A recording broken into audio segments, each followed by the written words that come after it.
According to which time zone you are currently located in, I greet you good morning, good afternoon, or good evening. And it's a pleasure welcoming you all to this webinar on Changes in Sensory Processing by the Tactile Transition Project team.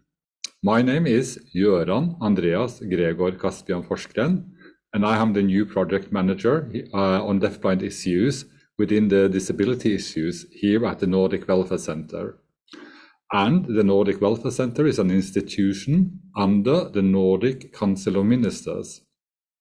Here at the Nordic Welfare Center, we are working with social welfare, public health, disability issues, and also integration. Today, we are having a webinar on the important issues of changes in sensory processing.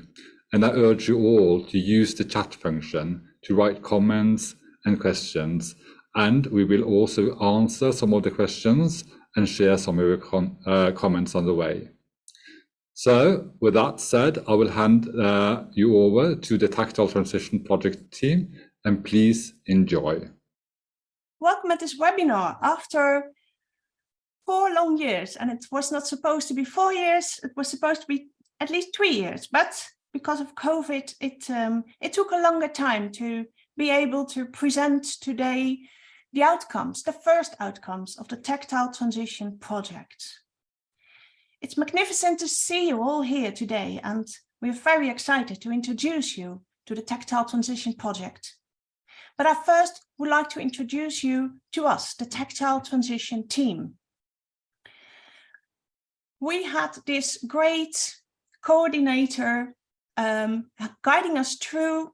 Yeah, this is second slide, guiding us through the research and scientific elements of this project, Jude Nicholas. Without him, we would have not been here because it's really interesting, but also tough material we are dealing with, the tactile processing system. I had the honor to be project coordinator, but to be honest, sometimes it felt like a shared responsibility because as a team, we coordinated the project so well. The team furthermore consists of Monica Estenberger and Moa Wahlqvist, coming from Sweden, Stina Rocknelson Win-Jansen. I try to pronounce it English, but English is not my mother language and it's Norwegian. And Anne Marte I, and then again, Halkersvik. Liz Dungan from the United Kingdom, and Alberto Galacci from Italy. This is the core project team. But we also had a lot to thank for a very strong and very connected reference group by Maria Kreutz, now being followed up by Goran Forskren, Ole Mortensen, and Peter Simcock. And obviously, we couldn't have done anything without the stories of the acquired deafblind people themselves. So also the focus group participants are part of this tactile transition team at large. Daniel, could you go back to the general slide, because then I can see my presentation. Thank you. Now, I would like to tell you a little more about the background of this tactile transition project. It's a project that has started out of honest and maybe even a little courageous acknowledgement of not knowing much about the sensory transition that somehow takes place within people with acquired deafblindness. We do know there is loss of sight and hearing, but how is the sensory processing system coping with that on the whole? What kind of adjustments take place within the sensory system to support daily functioning? This project has started with many sincere questions and very little answers. Now, this goes back to the DBI conference in 2017 in Aalborg, where the theme of the conference was focused on the sense of touch. And this morning, I reminded myself and the project team about it all started with a song put on by Ole Mortensen here today and also in the reference group. Reach Out and Touch from Diana Ross. Very early in the morning, 8 o'clock, he started his speech back then in 2017, and he put on this song and made us all sing it and holding hands. And at this very moment, somehow I felt like this is something important. Yes, I do want to reach out. Yes, I would like to be touched. But at the same moment, we did it as an audience, being acquired deafblind, congenital deafblind, and professional from another kind of expertise. I also noticed this something new in it. We were not that used to reach out and touch. So after this, I started talking with Ole, and coming from this dialogue starting at the conference, we connected to other people, which in the end became this project team and team at large. And we acknowledge that tactile scent is important for those who are deafblind, congenital as well as acquired. And if you think about it, this cannot come as a great surprise. However, what do we really know about its importance? There has been done much more scientific research on the sight and hearing, those two dominating senses in our everyday life. And we know very less about the sense of touch, and nearly nothing about the sense of touch in people with acquired deafblindness. We realized as a project team, we entered new ground, and we all felt very excited. But we also were very aware we had to take one step at a time, because we could easily miss out something. It shaped the design of this project. I would like to mention just shortly the chosen approach. In the presentations of this afternoon, it will be discussed more thoroughly. First of all, and I think this is a great strength, we were from the very start aware of not only the benefit, but the absolute necessity of a multidisciplinary team. It included lived experience, scientific and research experience, and practitioner's experience. And with all these kind of experiences came expertise. Then we took time. We took time to set the framework. The first year of this project has not been an official project. We were just talking, questioning, searching, sharing. We got to know each other and each other's expertise. And more, we got to know the sense of this topic we all felt was important, but what exactly was it? And then another step. We realized this project was not only about finding answers to so many questions we had. It was first and foremost about awareness. Without awareness, the information we were looking for would not be captured, not by us and not by any. And so we ourselves became more aware through exchanging our experiences from very different perspectives, different sensory perspectives as well. And then awareness alone would not be sufficient. We realized we also needed some frame of reference to hold onto, preferably a scientific framework. 3 scientifically based models who could guide us through observations has been chosen. And Jude Nicholas will tell you more about it later. But then we needed information to grow awareness and challenge the models. We needed stories of everyday life from people who actually had to live their life with acquired deafblindness. We wanted to learn from them, so we organized focus groups in different countries, where people with acquired deafblindness shared so many valuable experiences of their personal life. It was awesome. And for me, it has this very special dimension because I myself am acquired deafblind. And now I could listen to all these stories, being in the background, obviously, but recognizing so much. And I was so thrilled that the voice of these acquired deafblind people could now be heard and even better understood through this project. There was so much information to be found. Now we started listening from this sensory transition point of view. These are a few steps, and we have learned so much from every single step we took. Even Corona, which had such a huge impact on all of us, and certainly on people with acquired deafblindness, who often were deprived of the necessary tactile way of communication and orientation because of COVID restrictions. Even Corona made it very clear that as human beings, we need tactile proximity. So, what do we know about it? Let's find out. And let the acquired deafblind people become our guides today. Today, we are very grateful to share the project design and some important analyzing outcomes of the focus groups of Sweden, the Netherlands, and Norway. The UK will follow. I would like to emphasize this project is still an ongoing project. Next year, the overall international report will follow the different national reports, coming with some practical guidelines and recommendations for further research and implementation. Now, I wish you all a great time during this webinar. We will take you along to all different aspects of the Tactile Transition Research Project. At the end, there will be plenty of time to share questions, and you can also write it down below in the chat, as Göran already asked you to.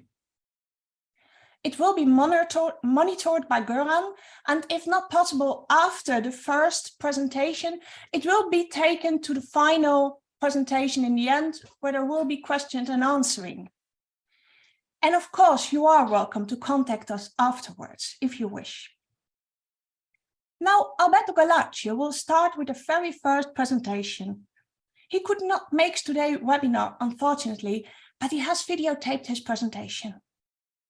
Dr. Alberto Galaccio is a professor in cognitive neuroscience at the University of Milano Bicocca in Italy. He is the foremost expert on the sense of touch and has written several articles and books on this topic. His famous book, In Touch with the Future, explores the latest research from cognitive neuroscience on how humans process the tactile information.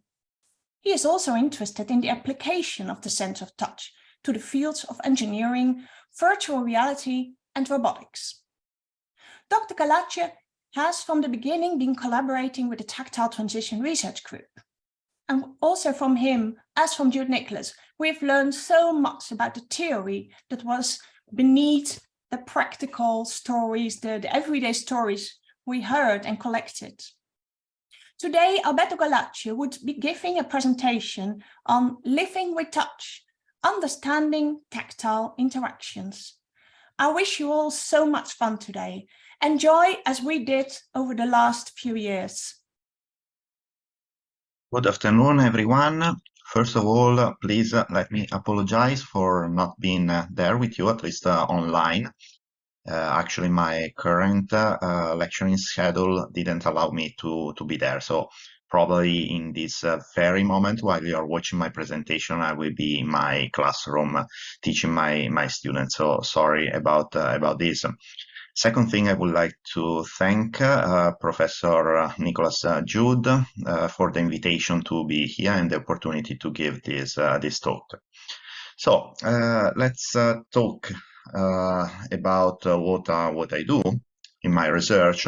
I am currently the head of a research center. I work on multisensory interaction and tactile perception, and I am the head of this research center called the MIPTEC, Mind and Behavior Technological Center. Is a research facility, one of the biggest in Europe, studying the interaction between humans and technologies, in particular virtual reality, augmented reality, mixed reality technologies. And in our laboratory, we have technology to reproduce all the senses. And this is very important because most of the people think about virtual reality only in visual terms, the reproduction of visual environments, but actually there is quite a lot of things about the possibility to reproduce other senses. In our laboratory, we also have the possibility to reproduce touch with some form of stimulators, force feedback stimulators, vibrations, and so on. But we also have the possibility to reproduce other senses, such as thermal perception, pain perception, olfactory perception, and so on. So we include all the senses. But now, after having introduced a bit what I do in my laboratory, so research in this field, let's talk about touch. Is touch and tactile sensation relevant to our lives? You probably already know the answer to this question. The answer is certainly yes, they are relevant. However, when I started my PhD and I went abroad, I was in Oxford University, and I started to investigate touch and interaction between touch and other sensory modalities. Many people were asking me about whether I was working with people with some sensory impairments, so visually impaired people, or other people that could not use their vision, or where their vision was partially damaged. And I actually, my answer was that no, I didn't. I was investigating touch on people where all the sensory modality was working. And it was quite interesting for me, the fact that people were keep asking this question. It was a sort of idea that touch became relevant only when there are no other means to gather information about the world. And that idea was completely wrong, because we live, and the beauty of our life is related to many sensations that we have from the tactile sense. And actually, we use touch in a lot of activity, and most of the time we don't realize how important this sensory modality is. For example, we use touch for walking. How important is touch in order to understand the floor where we walk, the way in which we walk, the movements of our body in the space. And we change our way of moving the body as a function of this tactile information that is coming from our tactile sensor. And we use touch in many other different activities in order to enjoy your experience of food. Try to eat the very same food with a different texture, and you will find out that the taste change quite a lot. Our taste experience is a lot affected by your sense of touch. And imagine our tactile experience in the social domain, how important they are.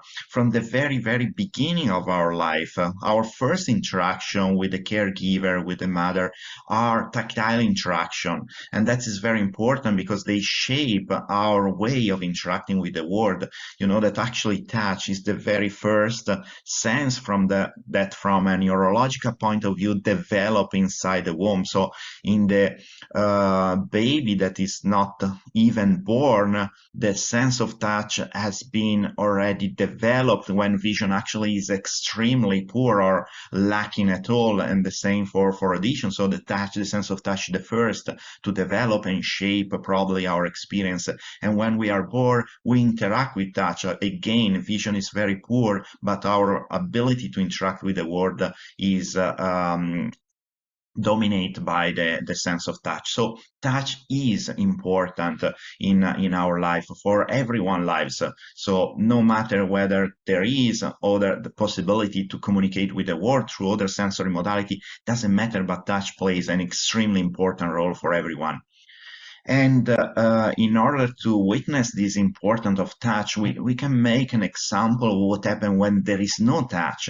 So we know what happens when there is no vision, when vision information is impaired. But what about an impairment of tactile quality of our life? Can we live without the sense of touch? It's kind of interesting to notice that there are very, very few people in the world that are affected by damage to their tactile modality.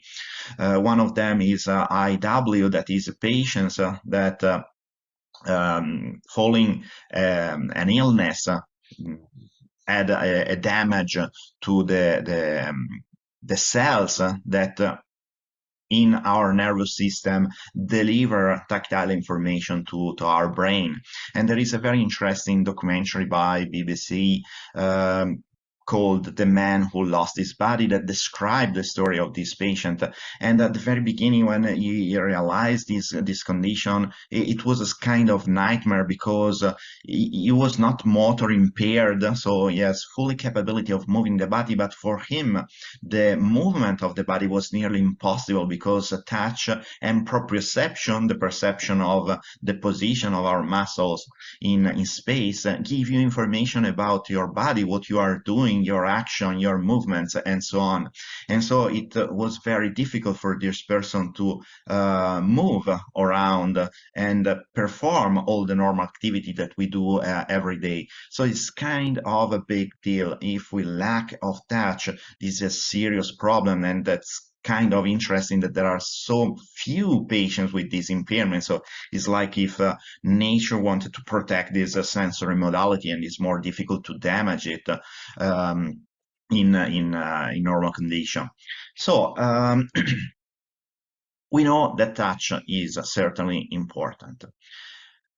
How do we understand how touch works? What we know about this tactile system? Well, a bit of history. The research of touch started relatively late, well, as compared to research in other sensory modality. Some very big conferences were held in the 1960s. One of them was held in Fort Knox, USA. That is a very well-protected facility, and is also used was used for military purposes. And the idea was to put together people that were interested in understanding how the sense of touch works, in order to create some application for tactile silent communication. What I mean for tactile silent communication, the possibility to communicate with device through the sense of touch. That was actually a very important possibility for the army for this kind of purposes, because it created a sort of silent way to produce and send information to allied and so on. So they tried to create some system that could deliver tactile stimulation in a communication between two or more people. There was not such great success of this first application, but in a few years, this kind of application became more popular in what were known as a tactile visual substitution system. So system that could deliver tactile stimulation to visually impaired people and translate some form of visual information into tactile stimuli presented on the body. And so there was a big deal of interest in understanding how the tactile modality works, how the tactile receptors embedded in your skin actually works, in order to effectively stimulate the skin and reproduce visual sensation through the sense of touch. So that was a big input to tactile research, in particular in the 1970s. And the research from there did a lot of big steps. What we know about touch, but especially what research of touch is interested in. There are many fields where research of touch is adopted, also from an applied perspective. So let's make some example. Now people study touch also in the field of robotics, because we want to reproduce a tactile sensation in some way, also in the interaction between a robot and object, or even better, between robots and humans. You need a lot of tactile sensors, and we try in some way to mimic what happens in the human skin to reproduce this kind of sensation. And robotics is also related to the field of prosthesis, so the possibility to create human prosthesis, robotic prosthesis that apply to humans, in order to create a new possibility of movement, for example, for people that have no more this possibility, for some impairments. And in order to have a prosthesis that is working properly, this prosthesis doesn't have only to create some form of movements, but as also to give some feedback from these movements, some feedback about the contact between the prosthesis, the bionic prosthesis, the robotic prosthesis, and the object or other body. So this is a very big field. And then there is the attempt to reproduce touch in virtual reality environments.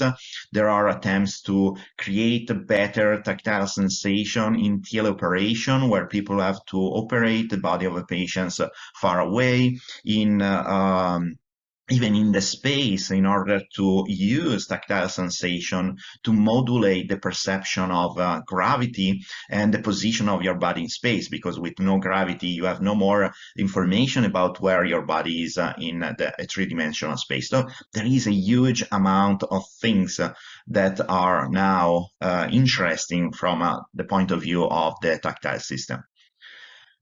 However, touch is still very little investigated, and this is kind of weird because it's so interesting, it's so important in your life, but if you compare the number of studies that investigate vision with those that actually investigate the tactile haptic system, there are much less. There is much less research. Why is that? There are certainly many different hypotheses about that. Some of them are related to philosophy. The fact that vision has been often considered the most important of our senses. Even in religion, it looks like touch compromises our purity as humans.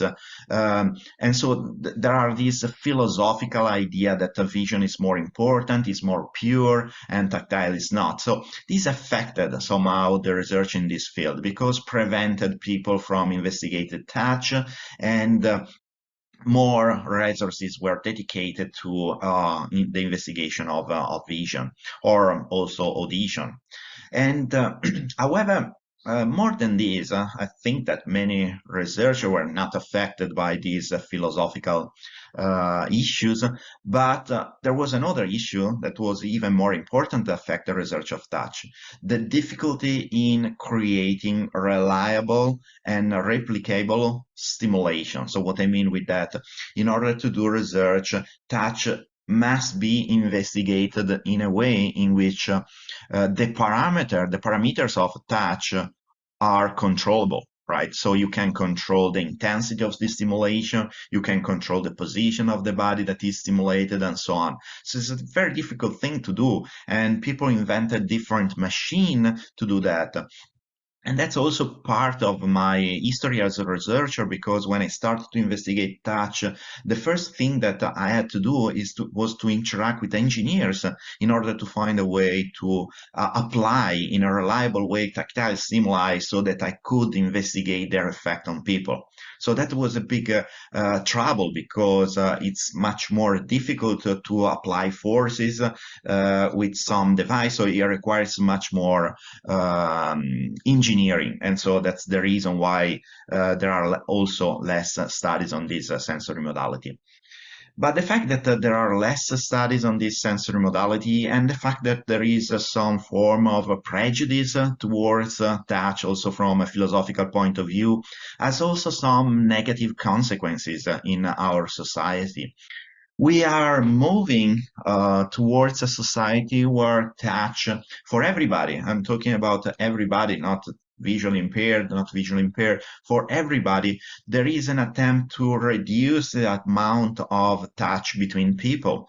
It looks like our society is going towards a model that looks like the one that was depicted in a movie, Demolition Man, by where there was also Sylvester Stallone as an actor, and that society was a future society where people could not touch themselves. So touch was prevented at all. There were fines for people that touched themselves. So that's kind of society that we are moving to. So less and less touch, prevention of interacting with touch for many reasons. I'm not questioning some reasons. Some are useful, some are not, but still we are moving this direction, and this is producing also negative consequences to our society. So for example, the touch hunger syndrome, so the perception that we need more touch and we don't have enough.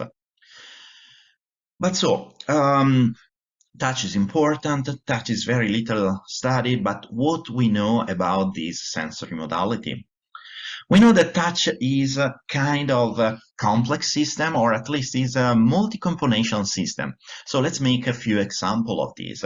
There is, for example, a dual nature of touch. So we use touch for different reasons. What I mean with this, we use touch for recognizing object in the world. So the texture, the quality of object, the characteristic of a stimulus that we interact with. So this is the kind of nature that give you information about the characteristic of an object, for example, for recognition. So we interact with an object through the sense of touch, and we recognize this object and the feature of this object. So this is the first nature of touch. But then there is a second nature of touch that we call spatial, the spatial nature of touch. So the localization of object on our body and on the space around us. What I mean with that, localization of object. There is an insect on your skin, you localize it in order to move your body and remove the object that is present on your skin, such the insect in this case. Or rather, there is another example of these. Let's say that you feel someone blowing on your skin, on your neck, for example.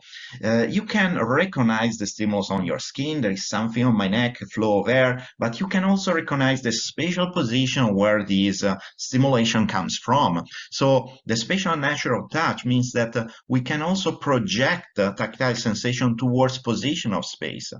And this is kind of interesting because offer a great deal of opportunity for the tactile sensory modality.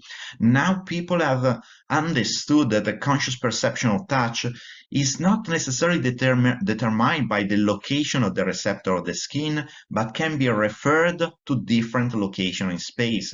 You can perceive touch also in location of space, or you perceive that you have been stimulated in location of space where there are not tactile receptors. This is a kind of interesting effect because you can create artificial bodies with that. You can create artificial tactile sensation, even if in that specific position of space there is not an actual body that can perceive that sensation. So it's a kind of interesting thing, this spatial nature of touch. And then there are quite a lot of aspects that touch can process. It can process microgeometric property of the stimuli, so texture, roughness, macrogeometric properties of a stimulus, shape, size, structure of an object, and like we said, spatial information of the stimuli, so location of stimuli.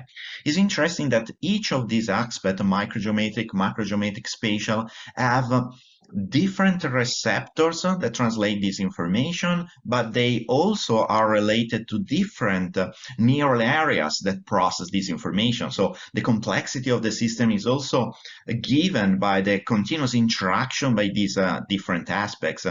Generally, you don't use only one of them. You integrate information that is coming from these different aspects, elaborate from different brain areas in order to perceive what we call the sense of touch. But actually, touch is a sort of multisensory domain, is a sort of multisensory modality, because it integrates continuously information that is coming from proprioception, that is coming for thermal receptors in your skin, even pain is some way integrating, and all of them create what we know as the sense of touch. And then another thing about touch is social and interpersonal nature. What I mean with social and interpersonal nature. We now know that as humans, we have some fibers, neural fibers, that are tuned to specific social aspects of touch. So let's make an example.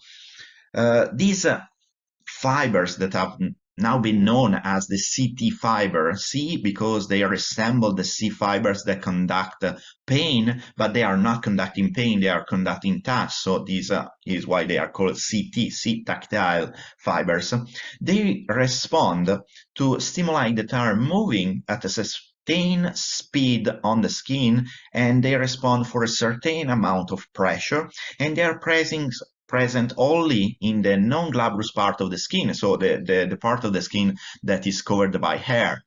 And it looks like they respond perfectly to the kind of movement and pressure that resemble a caress. So it looks like we have a system for detecting caress. What's the point with that?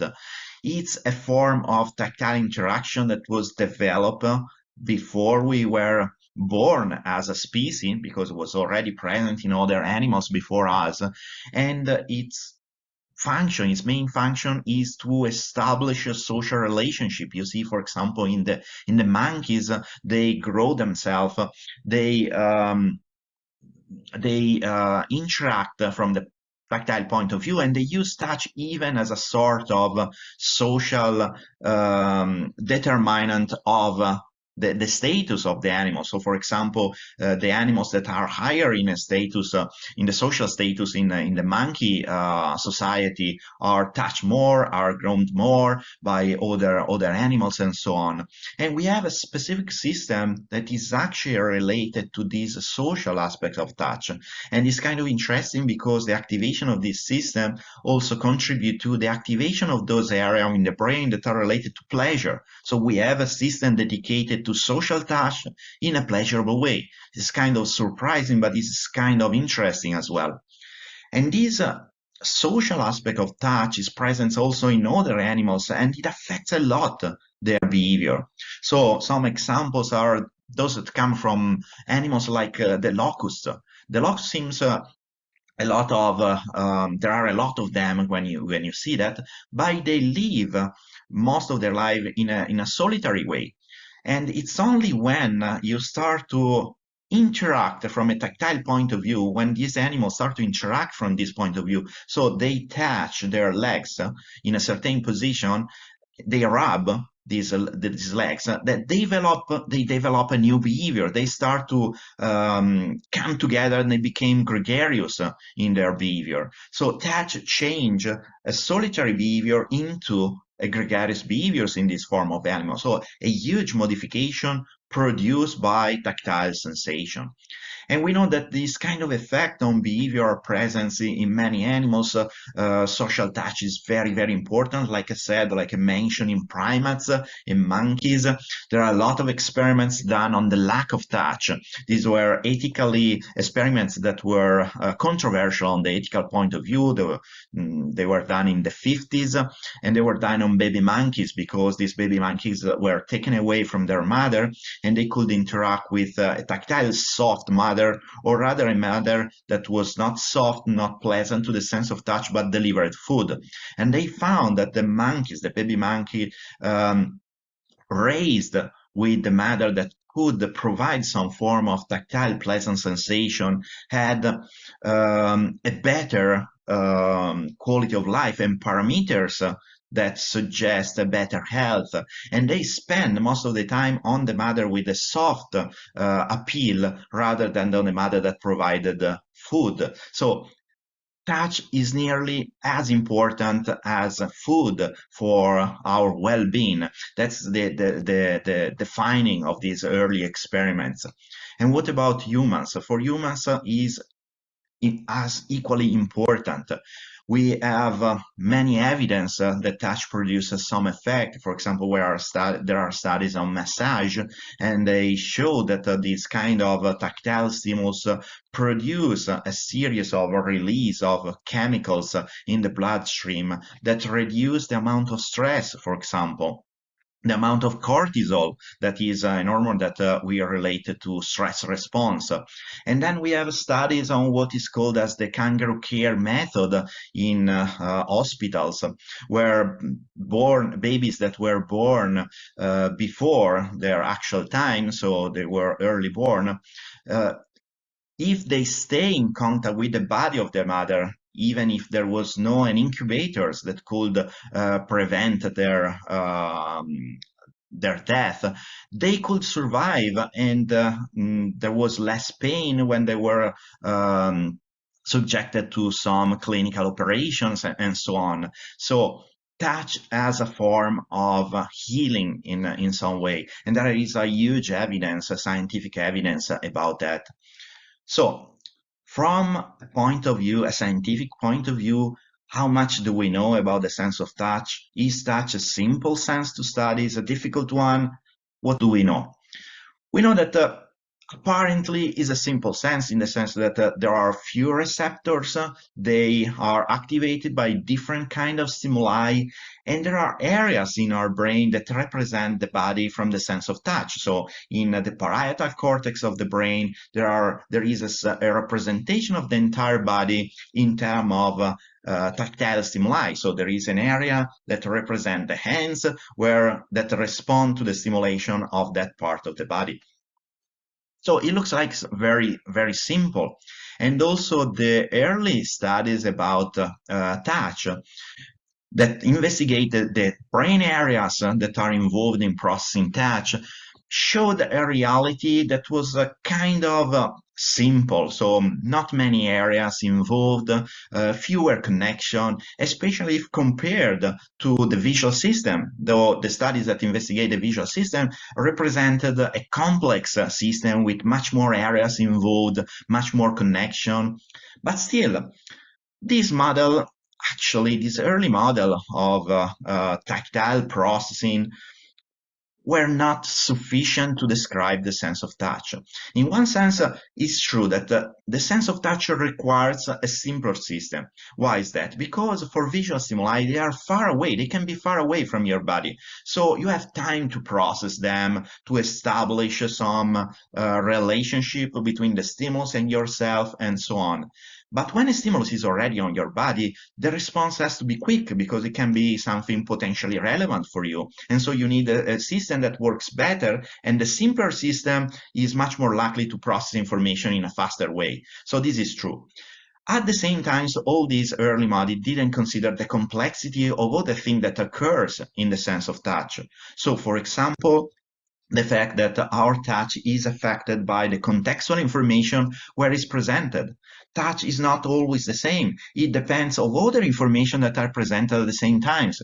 In a famous experiments, they delivered some tactile stimulation to people in an fMRI scanner. They were male participants, and they could see in the fMRI scanner that the person that delivered the stimuli was a female or a male. And their reaction to the sense of touch was different as a function of this contextual information, knowing that I am stimulated by a person of my same gender or a person of a different gender. That affects the pleasurability of the sense of touch, but also the level of activation of the first area that process touch. So something that acts very early in the chain of events that produce our consciousness of tactile sensation. So contextual information is important, and it's not only about vision that affect our sense of touch. Heat, pain, they are proprioceptive information. They all interact with the sense of touch. So at some point we develop a model, and we try to embed as many things as possible in terms of what we know about the sense of touch.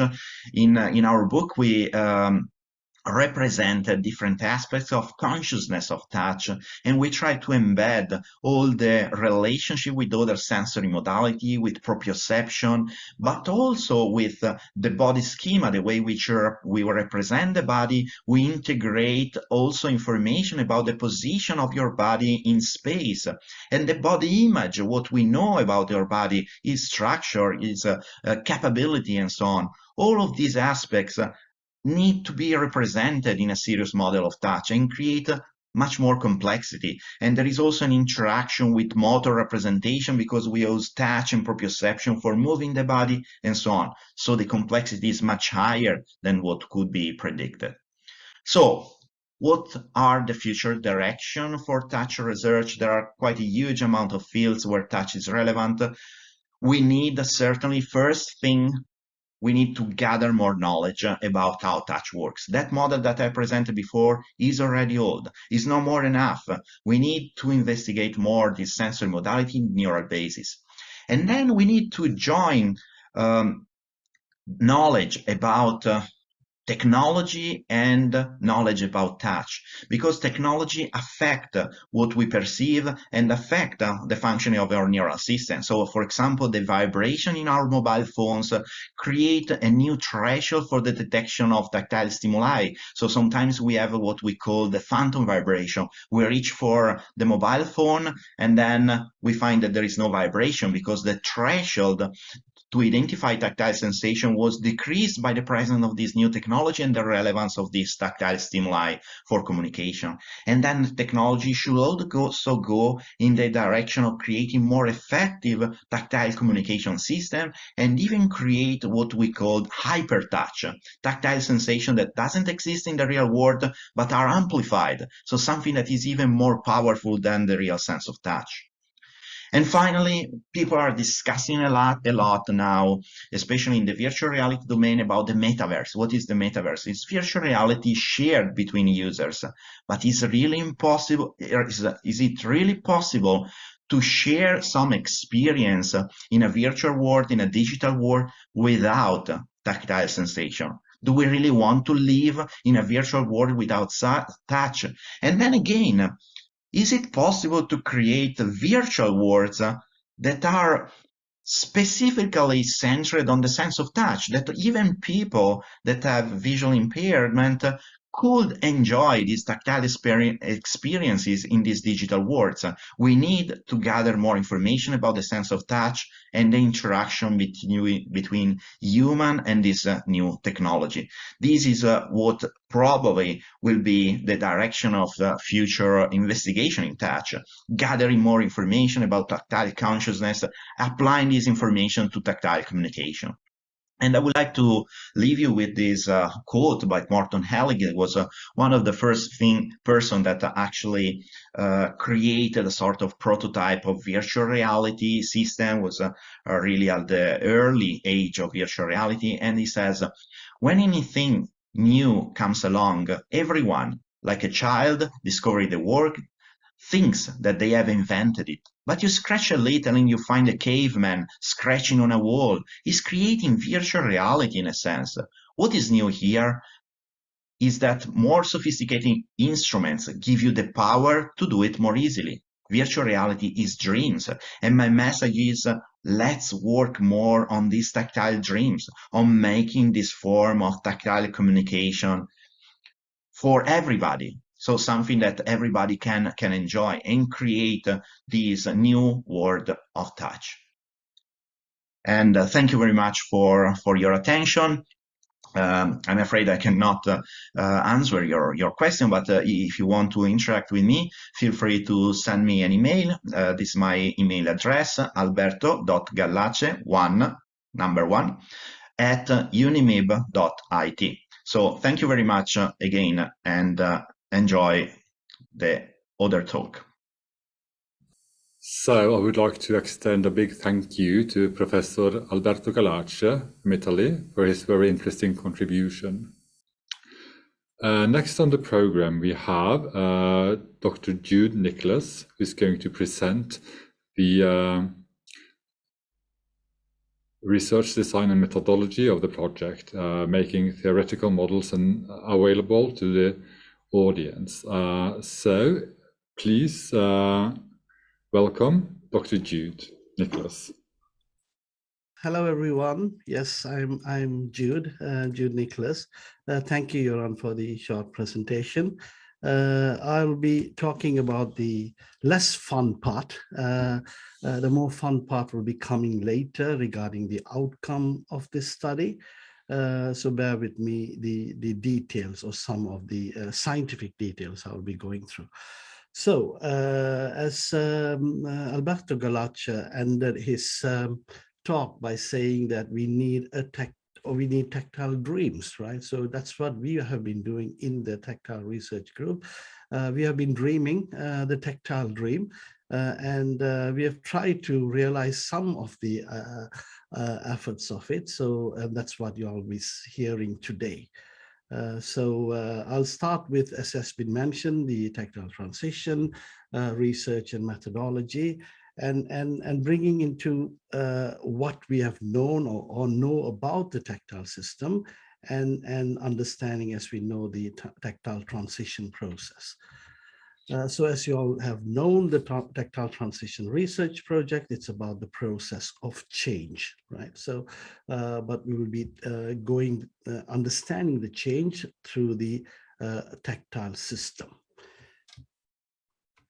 So we, as a research project, we needed to have some purpose and aims, And this has been, it's threefolded. One is to gain a systematic understanding of the potentials of the tactile system or the sense for people with acquired deafblindness. And the second one is to raise awareness and consciousness of the compensatory strategies of the tactile system when confronted with deafblindness. And the third one, it's also an important part of the project, which is to use this knowledge, which we have accumulated, and to address rehabilitation issues for people with acquired deafblindness. So we have an overview or very broad purpose and aims, right? But we need to break it down to the project's core elements or core questions. So this is what we'll be calling the tactile transition related questions. And in this manner, the questions would be as such: how do people with acquired deafblindness describe the adjustment process, which is the change process of using the bodily tactile sense when sight and hearing are no longer sufficient? It's about how do people with acquired deafblindness perceive their own bodies and bodily tactile functions and acts. It's also about which tactile strategies do people with acquired deafblindness describe that they use in their daily life. And finally, which factors in the environment facilitate or hinder people with acquired deafblindness to use tactile strategies.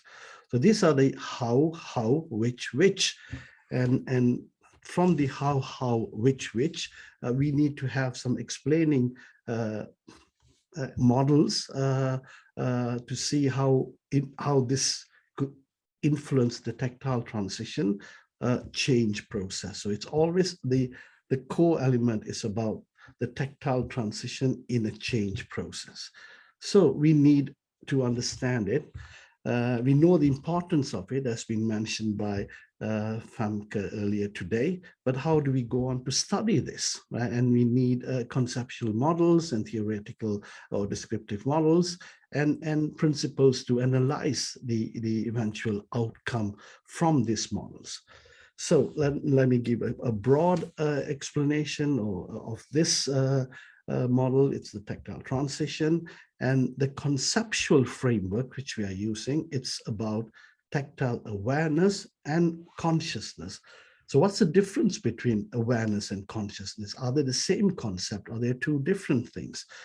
Tactile awareness, as you might see here, it's about the ability to feel, perceive using the sense of touch. So it's a very sensory perceptual aspect of being aware of the sensory element.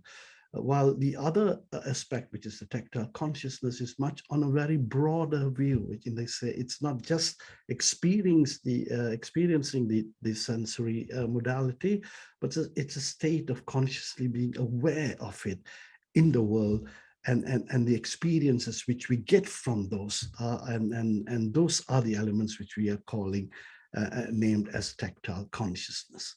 So these are the two elements we will be looking at. But then we need also models or theoretical or scientific models. And these are what we are calling the descriptive models. As you could see here, it's about the somatosensory processing system, the body representation system, and finally the ecological system. All this was mentioned when Alberto gave his presentation, but let me put it in a more systematic way for the purpose to do this study, right?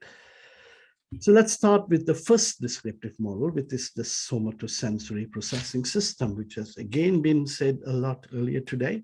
Well, this is the system, as we know, compared to vision and hearing. We have a system for processing tactile information, which is called the somatosensory system. So the soma, it's a Greek word, it means body. So actually we're talking about the bodily system or the bodily tactile system.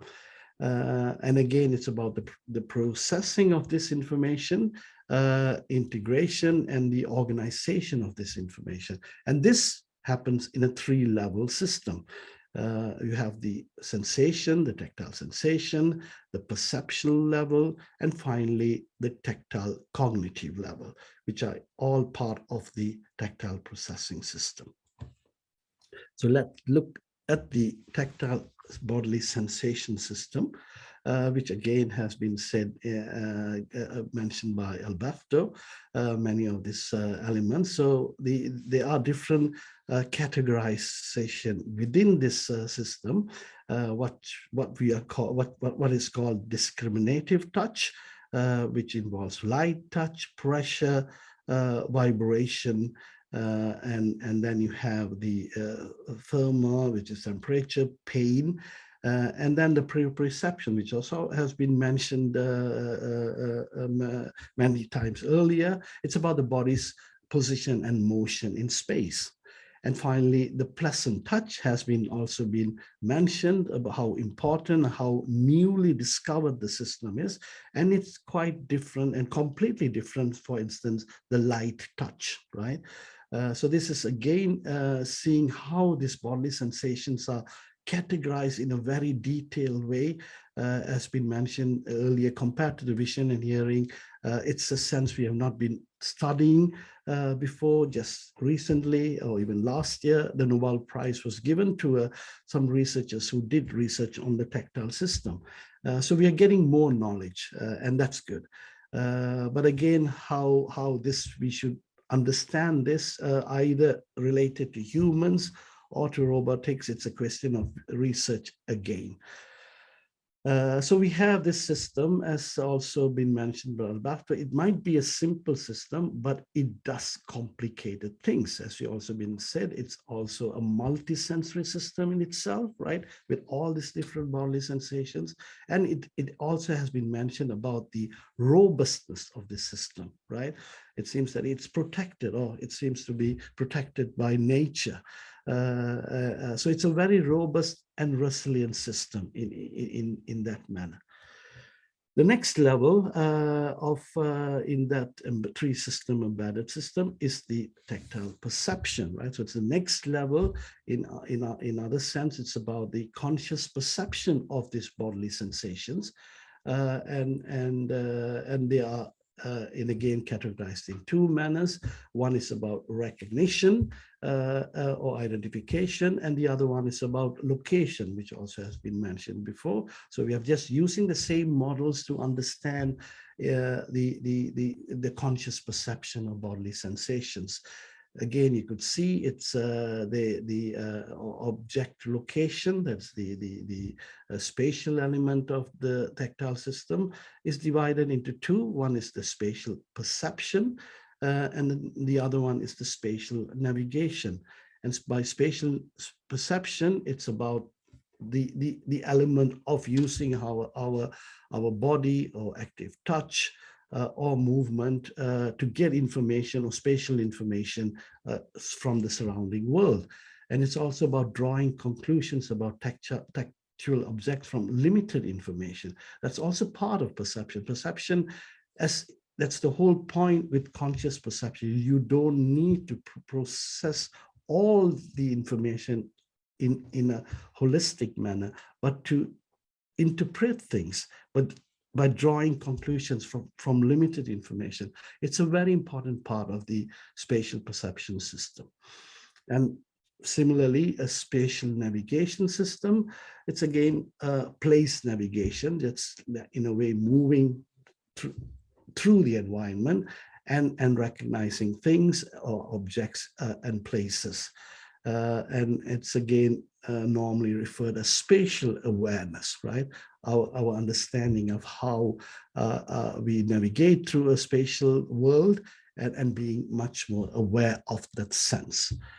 So this is the elements of perception in a way. And the last model in this first system, or the first level system, is the cognition. It's the more complex interpretation and organization of these bodily tactile sensations.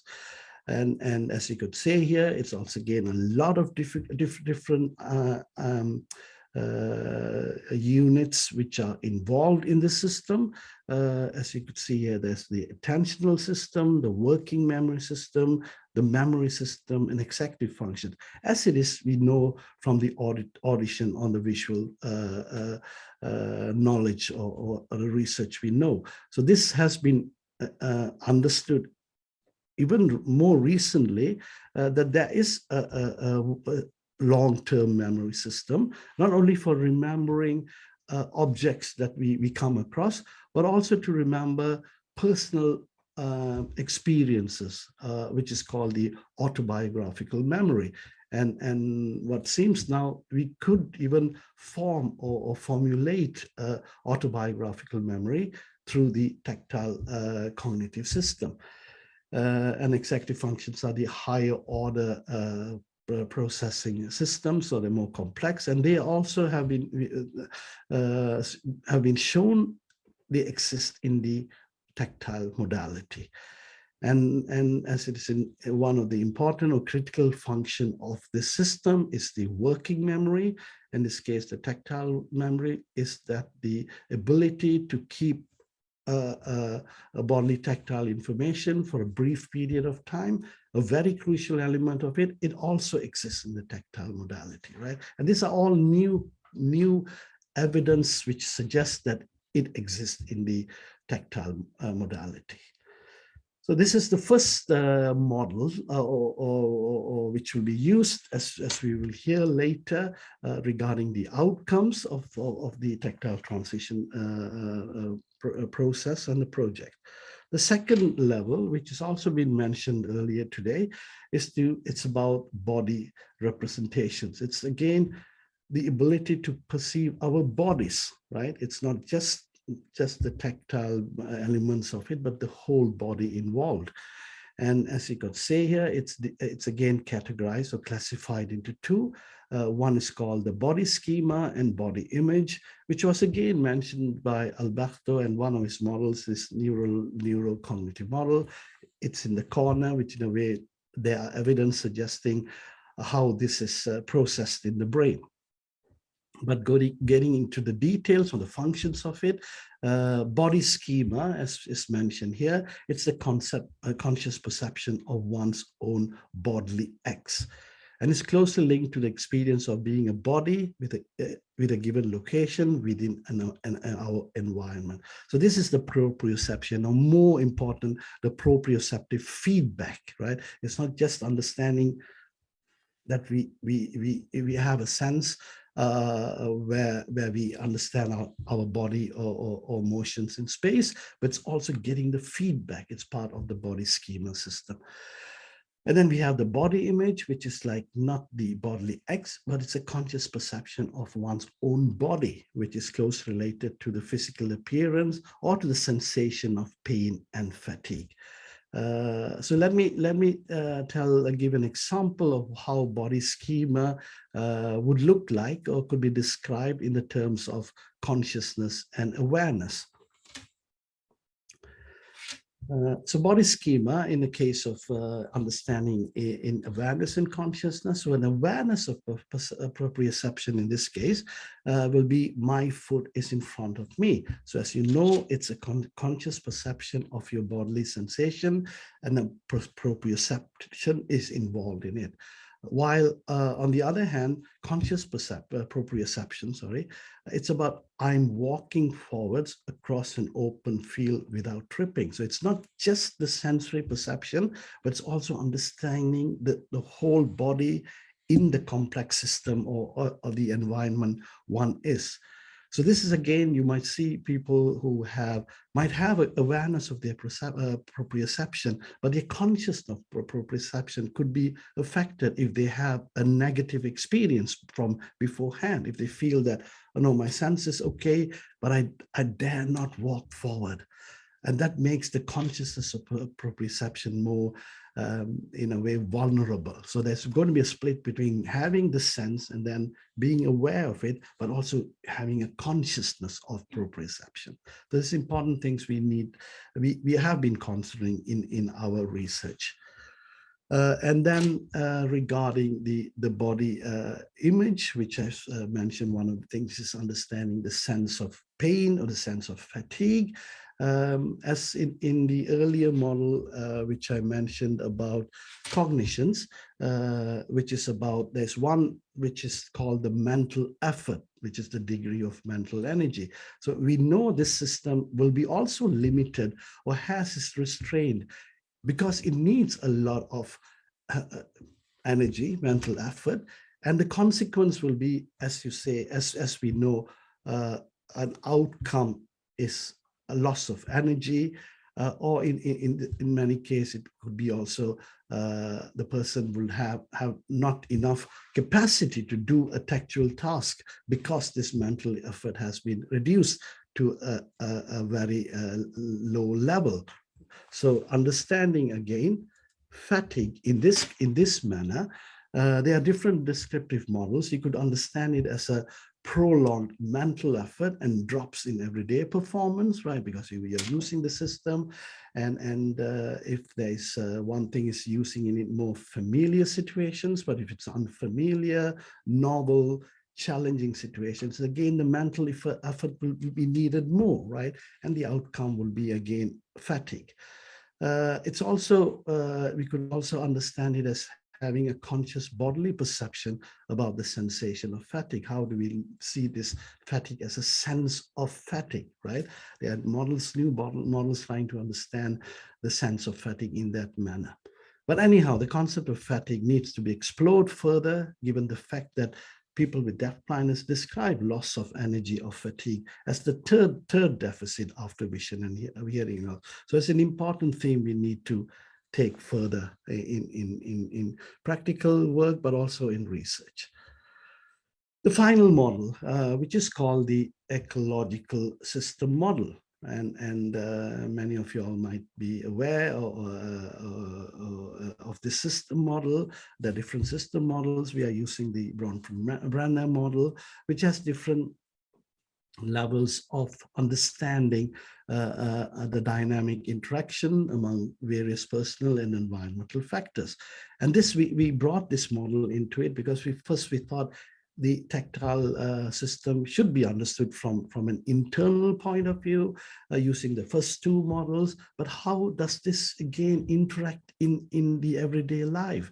And then we need to understand the systems around the person.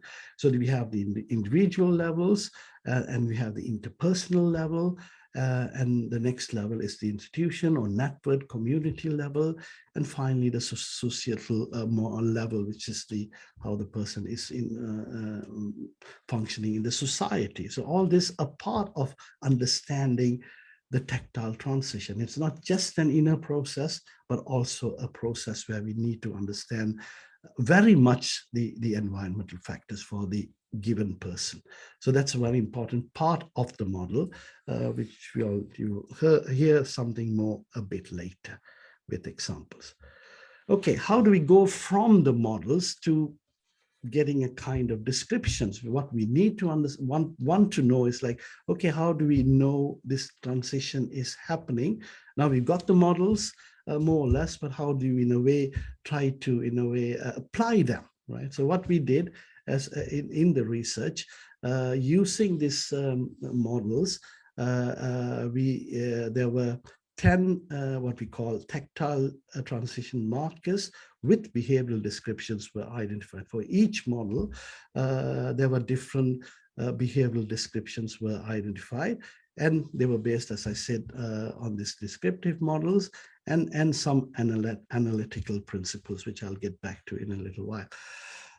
So as you could say, it's a color-coded model, right? As you could say, the first three colors are involved in the first model, the light blue second one, it's in the second model, and then the third model, which is the ecological or environmental model, which the four color levels are mentioned. So again, we get 10 of them. So each of this in a way is, this behavioral markers are described with clear behaviors, right? When we started the project, we wanted to know how is it in generally, as also been mentioned earlier, we have very little knowledge about tactile functions in general. So we did also, how does it explain in normal, in everybody's life, before we went to get these behavioral descriptions to people living with deafblindness. So we went through the hard way, but it was a necessary way to get a better understanding of these markers and their behavioral descriptions. So the next one is a very crowded slide, but it's just to give you an example of how these models will look like, right? And the colors, as maybe you could see more clearly, but just to say each of this model with markers has a behavioral descriptions. Here is the one way to explain regarding the person who uses tactile, the sense of touch or the tactile system, but also for people who are living with deafblindness. So again, as it was mentioned in this 10 marker system, like for example, the mental effort is quite prominently mentioned, because as we see it, it's a very important part to understand the outcomes of mental effort.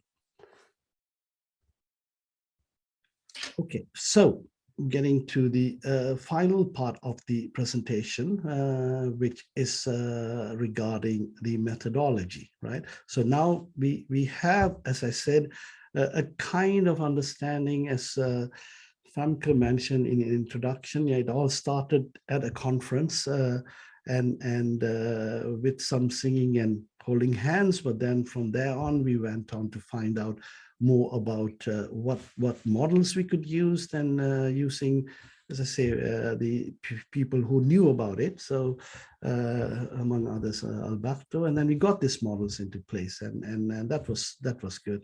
And then we did the markers, but we needed also a methodology from there onwards. So the methodology might be familiar for many of you all.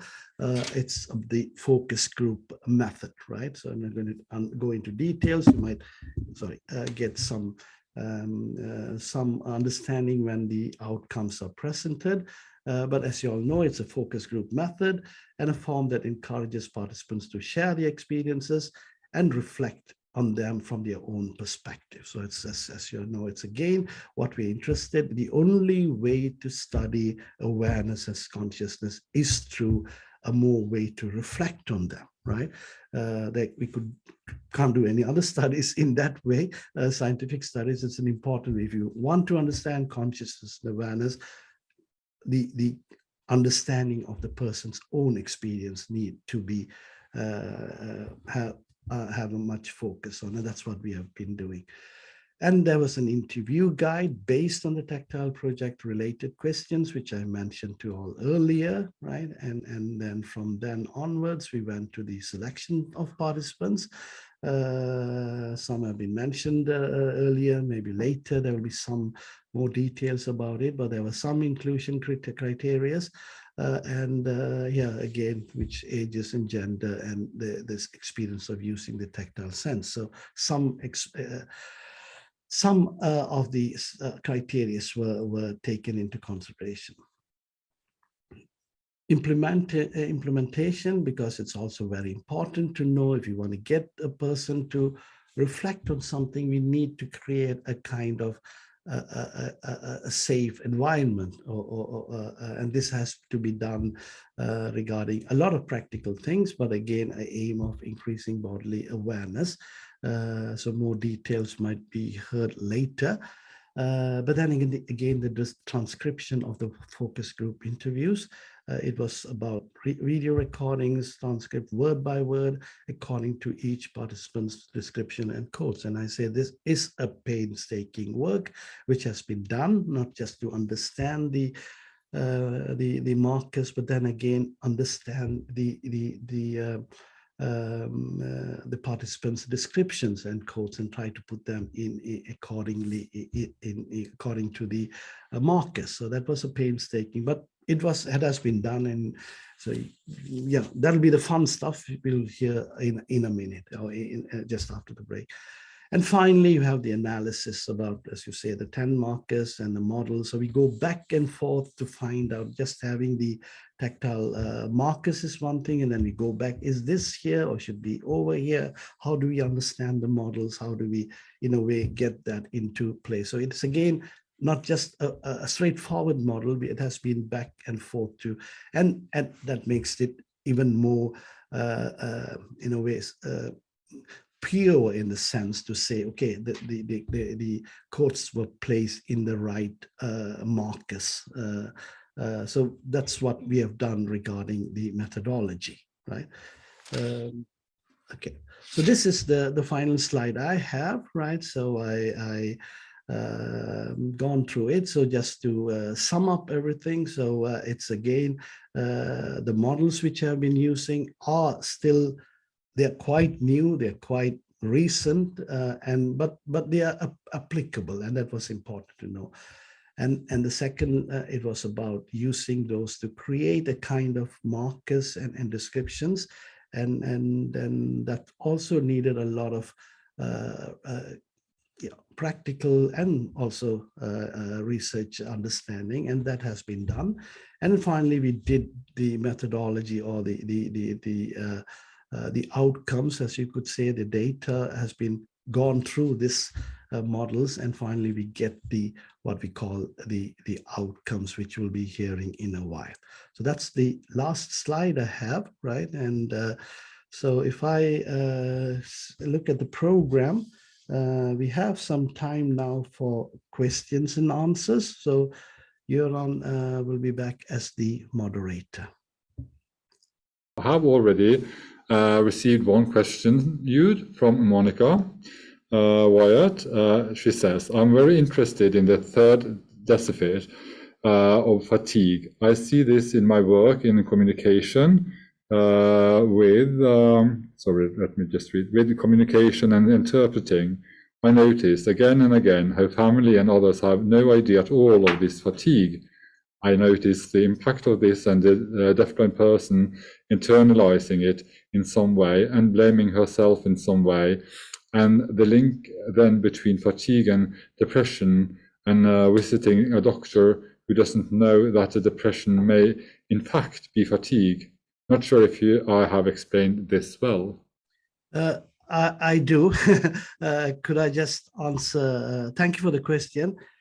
This is it, because it's again, as many of you all know, fatigue as a condition has been seen in many different clinical conditions. Even after COVID, there's a lot of interest into the understanding of fatigue, but then to understand each and individual conditions and know what is happening. There is a difference between, say, for instance, a fatigue after a neurological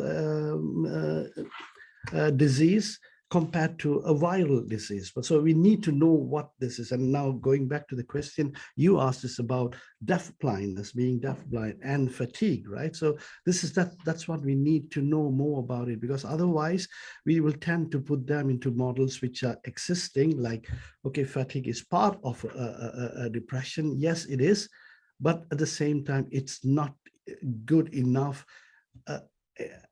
extended or explained or enhanced just to understand what does it mean in a deafblind context, right? So that's what we need a lot of, just not going back and just providing fatigue examinations or questionnaires. We just need to know the special effects of, when I say special effects, in this case, I mean the outcomes of deafblindness. So thank you for the question. This is what we need more. Otherwise, we will be giving wrong labels, and that's what we should try to avoid. So thank you, Monica. And also Maiki Worm has one question. She is writing, thank you, Jude, for this impressing, sorry, I just have to scroll down. Thank you, Jude, for this impressive presentation. I have a question about the focus group sessions. Can you tell a bit about the questions that has been asked there? Yes, thank you, for the question. Yes, we could. I mean, I think this is a very important question. Instead of me answering the question, I would like the others who have done the research answered. So we'll have more time, Mike, a bit later. So not just I'm trying to avoid your question, but I think someone else could answer, because that's very important. How and this is where the group will come in more. So hopefully keep that question, and if that is not answered later on, so I'll remember to address that again. So hopefully that will work at present. Also, Tutti Kaupinen says, thank you for the presentation, very interesting, and I can't wait to hear about the results and the outcomes. But Jude, while we're on camera, I was thinking about the transition process in itself. Can you share a bit more about the transition process? Because that's the working group. Exactly. You mean the transition process? How do we understand the transition, or do you mean how we work in the group? Well, if you can say a bit about both. Okay. I mean, the transition process, as we heard from Famke, right? It was like, okay, it was something, I want to know something more. Let's find out about it, because the sense of touch, as we know, it's an important sense, and there are a lot of studies regarding or the implications of it in deafblindness. So that's nothing new, and there are a whole lot of interventions based on the tactile haptic system that we know about. But what we know little about is how is that when you lose your vision or on your hearing, what happens and how is the gradual process? And so that's what we were interested in more, and what we know or want to give and or understand. It's about the understanding, or more or less the conscious awareness and of the process. As we know, like any other things, we know it's happening, but if we know and we keep or be aware of things, it will increase the level of using or applying it. So in a way, it is happening. That's nothing that we are trying to find out. We know it is happening in many people living with deafblindness, but we just wanted to see how it is being considered and how conscious and aware of it, right? And there's been a lot of, instances like when people say, oh, really? I never thought about that, when I say that there's a sense which you all are using. So it's again, awareness and consciousness just at the present to understand it in the transition process. And the transition process is the change process, right? Anyhow you look at it, it's about changing. When you lose something, how is the changes happening? And the question here is, how conscious or aware are you about the change? So that's the first part, Yoran. The other part is like, yeah, as it started, as you know, as we started working and as a group, right? And we wanted to know about more scientific models and people from the different countries who are involved now. They came in good. It's again a learning process too, right? I remember when I was talking about this concepts of everything, people were saying, what are you talking about? It was like, it's concepts which needed time to be processed for each individual person who's going to do the research. So it's again, that was a learning process too within the group, right? And that, I think we did it both from people who have been working in the field and had some good experiences, and also as people who've been living with deafblindness, coming with their experience.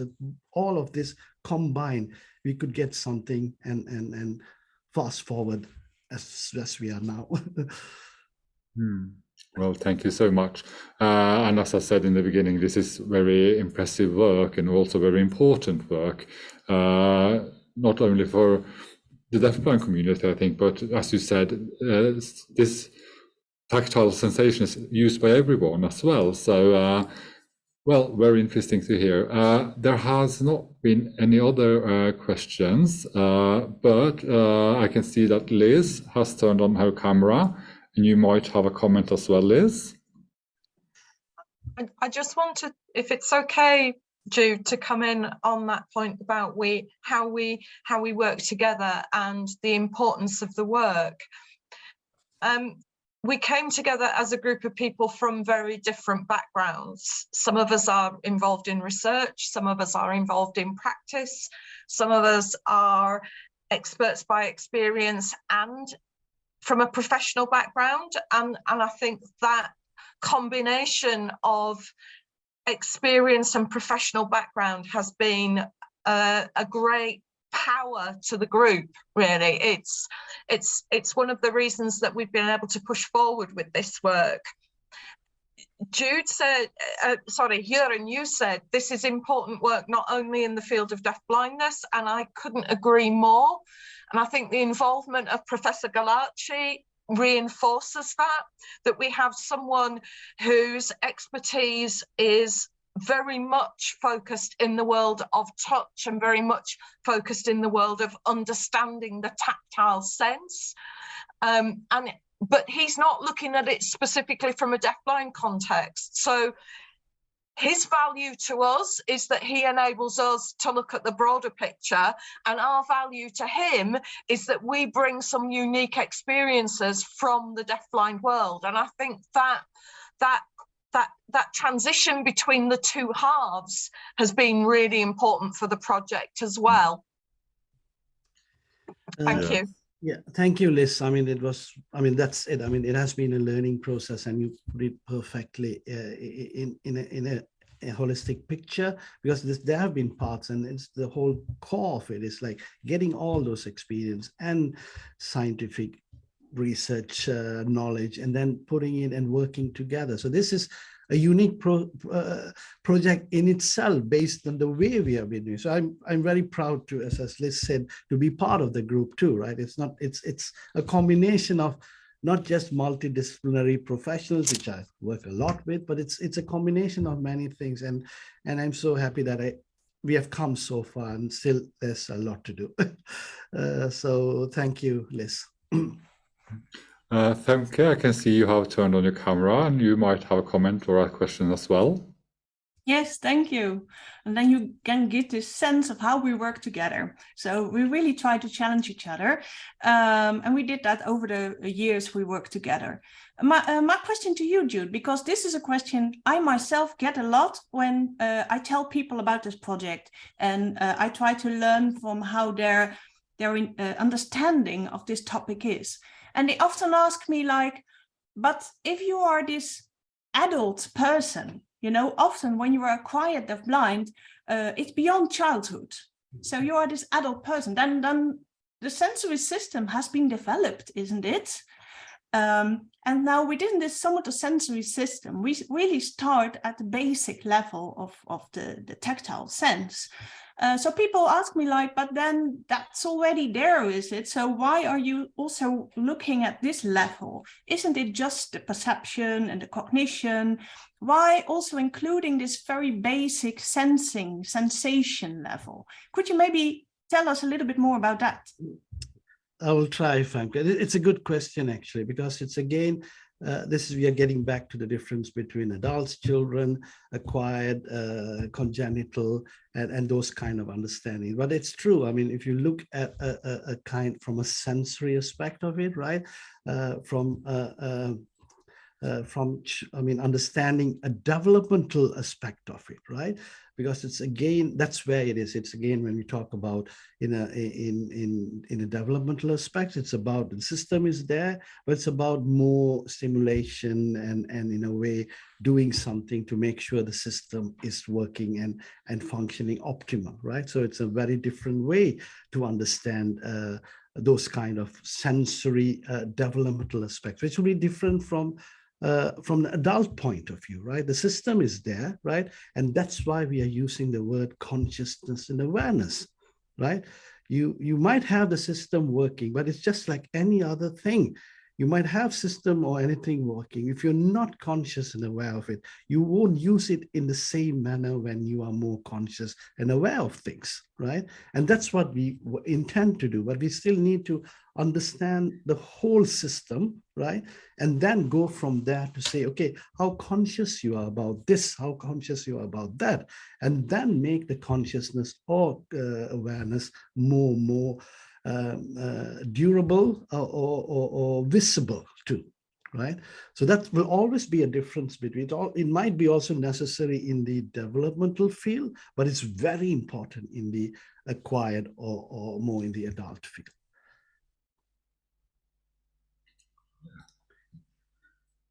So very good. And with that, I think it's time for not just a break, but a break where we can reflect upon everything we learned in this session as well, because it was very interesting. So again, thank you very much, Jude, and we will be back in 15 minutes. Now we are going to introduce Stine from Norway, Stine Ragnaldsen Vince-Jansen. And please, Stine, you may introduce yourself and also tell what you're talking about. And again, remember, write down your questions and send them in on the chat so we can have a session afterwards with questions and answers. So please, Stine, the floor is yours. Thank you so much, Göran. And welcome back, everybody. In this part of the webinar, we would like to shift from the big picture that Alberto Galace gave us to the scientific models and methodology that Jude talked about. And now over to the fun part. We will give you some starting results from the focus groups. We will introduce you now to some quotes from the participants that attended focus groups in Norway, Sweden, and the Netherlands. And hopefully this will show you some of the many stories regarding tactile transition from lived experience of people with acquired deafblindness. Our goal of this novel research is to accumulate new knowledge of tactile transition when confronted with acquired deafblindness. We intend to apply this knowledge into practice. In the last session today, we would love for you all to contribute with your reflections and questions and reflect together with us how this can be done in the future. So I want to introduce you to some more of the members of the project team. So I have with me Femke. Femke is the coordinator of the project and conducted the Dutch focus group. So Femke, would you like to tell us a little bit about your journey and the Tactile Transition Project? Yes, thank you so much, Stine. Well, for starters, the journey has been great. It's really a great team and a really great topic. So that's the fun part as far as I'm concerned. As I told you in the beginning, I am deafblind myself, acquired deafblind. I have Usher syndrome. And for that reason, I had to deal with the loss. And trying to deal with the loss, I thought like, okay, how about the potential? And I was really struggling with the fact that so much in the rehabilitation center, the rehabilitation process was focused on the loss element. And only after the first round of rehabilitation, early back in 2004, there was this new thing going on in the rehabilitation center with this massage therapist. And I asked her, please help me, because I already know how to walk with this cane. I had all these new skills learned dealing with the loss, but I still lost my body. I don't feel it. I'm not connected to it. Can you help me to feel my body again? And well, after some talk, she agreed and I could come, although I was finished with my rehabilitation process. And for me, that became the foundation of my functioning up until this day, because when she helped me to feel my body again, I started to notice how much my body had to tell me. that when I'm tired, it gives specific signals, and not only my shoulders, also down below in my legs. When I noticed these signals, I could act upon it. And from there, my journey started. And along the journey, I met a lot of great people, like this massage therapist, and many more. And this project team is part of this group of wonderful people, which taught me a lot on how to work with this potential. So that's what I would like to share now. Thank you, Femke. Monica Essenberger is also with us today. She conducted the Swedish focus group, the pilot focus group. So Monica, would you like to share with us some reflections? Thank you, Stine. My name is Monica Essenberger, and I work as a pedagogue at the National Resource Center in Sweden. And this project has really been great. All discussion we have in the project group about the models and the markers and the real life, and also all the interesting reflection in the focus group. And that had learned me a lot. There was a lot of things that really have struck me during this project, but if I should just pick one, I just mention one thing. So I think I will mention the thing about physical exercise. Because I'm a person that needs and really like to be physical active. And that's a way that I cope with my daily life. When we talked about the physical exercises in the focus group, they talked about their training. And it was clear that several of them had to stop the training because of the effort to go there, or that the vision and hearing can't compensate for each other anymore, so they need support, and they didn't get the support always. So it was very hard. And I think today, when we know that the physical exercise support both the mental and the physical health, it should be in the rehabilitation. And that's one way to use the potential, I think. Thank you, Monica. I would like to introduce myself a little bit more as well. My name is Stine Vincentsen, and I work as an advisor in Statped in Bergen, Norway. And I'm so happy to be a part of this project and very thankful for that. My experience now is that when I talk about this project to my colleagues or other people I meet, people are so excited and so eager to learn more. And the project makes so much sense out there. People are saying this, like, we need to know more about this. So that makes me very excited going forward. And as a family therapist, I'm very interested in including the family network in supervising and interventions. And the participants that I met when conducting the focus group, they talked about this, the importance of the support from their family and network, and also how norms and values in the society are affecting how we relate to touch. So I would like to focus on this perspective and include this in the rehabilitation process looking forward. Also, Liz Duncan is a part of the project team. She is head of learning and research at Deafblind UK. Hi, Liz. Would you like to say something? Hi, everyone. Like my colleagues, this is a project that I am very excited and very privileged to be a part of. Stina said it makes so much sense, and it does. It brings together everything that many of us know, many of us have known for a long time, but we haven't been able to prove it from a research point of view, and we haven't been able to talk about it as a project, and we haven't been able to talk about it internationally and to share our experiences.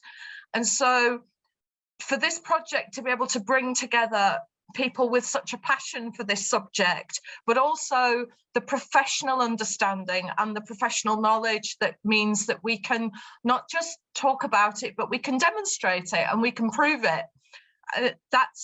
It's a real privilege to be a part of that.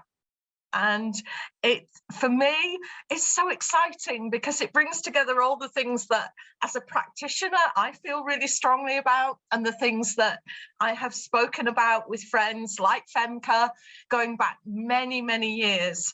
Those ideas around fatigue that Jude was talking about before the break, we all know about that, but we've talked about it and we've said, oh yes, it's tiring being living with deafblindness and having those life experiences.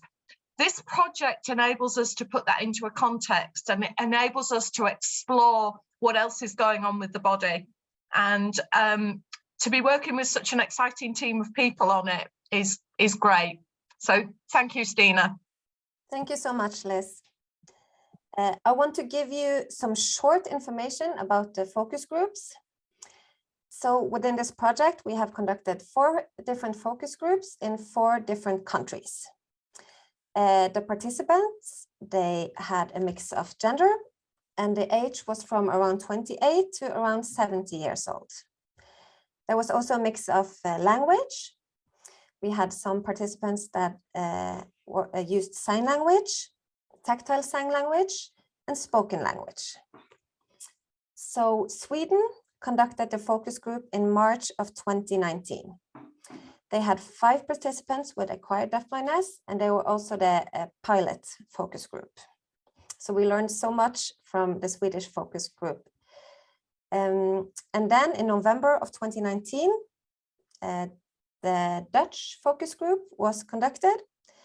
They had 7 participants divided in 2 groups. And in Norway, in September of 2021, we conducted our focus group with 5 participants with acquired deafblindness. That was also during COVID-19, and that had a big impact, of course, on the focus group interviews. August 2022, UK conducted their focus group with individual interviews. And besides the interviews, all of the focus groups had a short body awareness workshop with relaxing and energizing exercises. And this was to raise awareness among the participants. The workshop was a consistent element in all of the countries, although things like COVID, finances, and focus group meetings were different in all of the countries. So, as Göran said, if you have any questions, please type them in the chat. And we got a question earlier from Mike Warm, and we will answer that at the end of this session. So now I'm going to share the PowerPoint.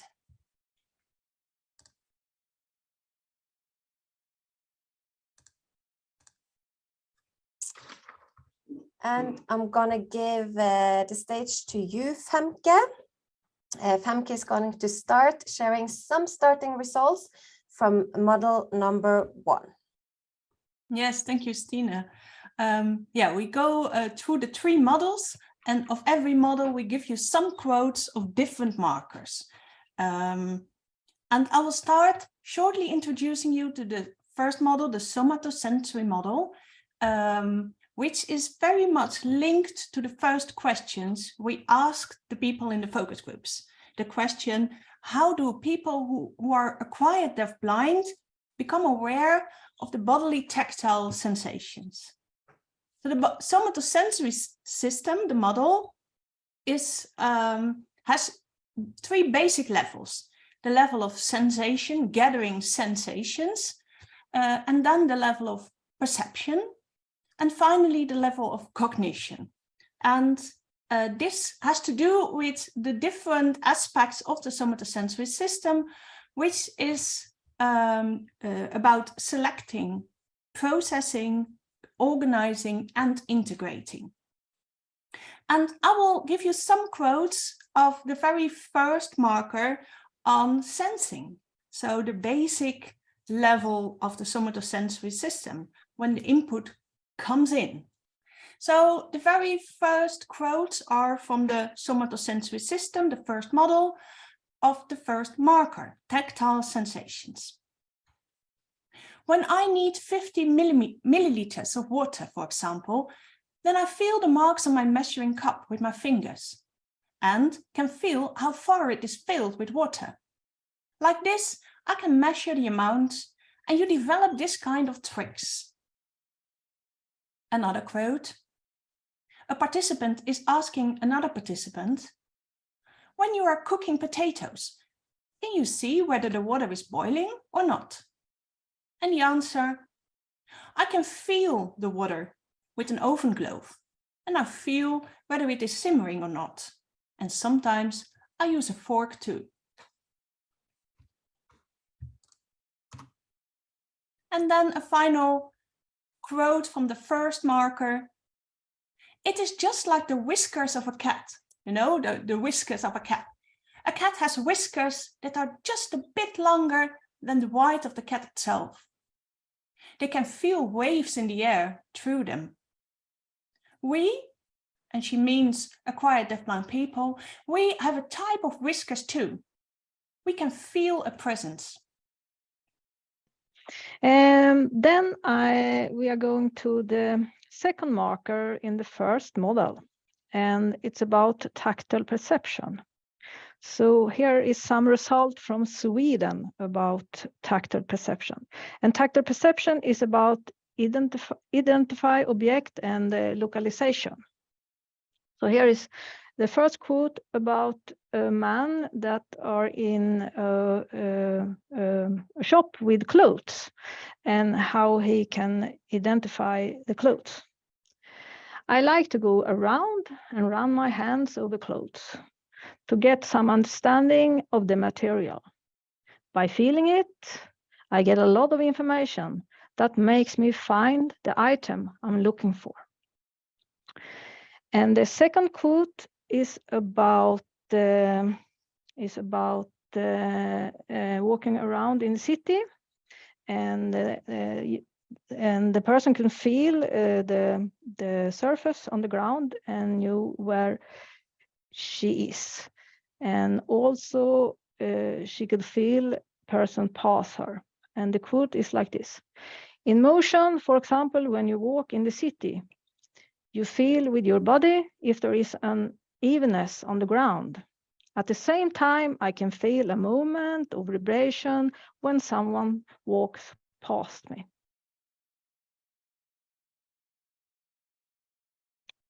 And here is the next one about tactile perception. And it's about to know where you are in your apartment.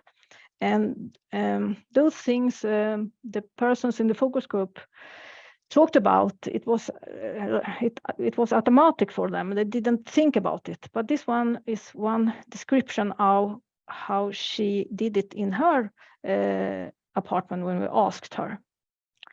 Here is the quote. Next to the carpet, I have a dresser. From there, I find my way to the other rooms.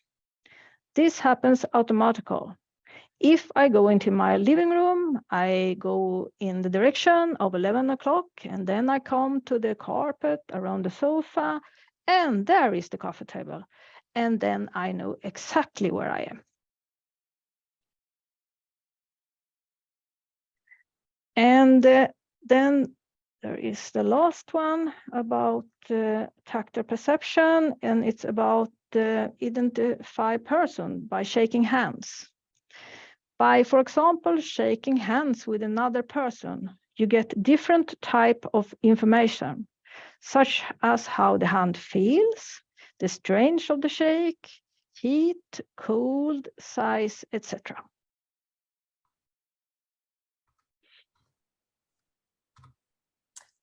So now I'm going to give you some of the results from the Norwegian focus group, focusing on the marker tactile cognition.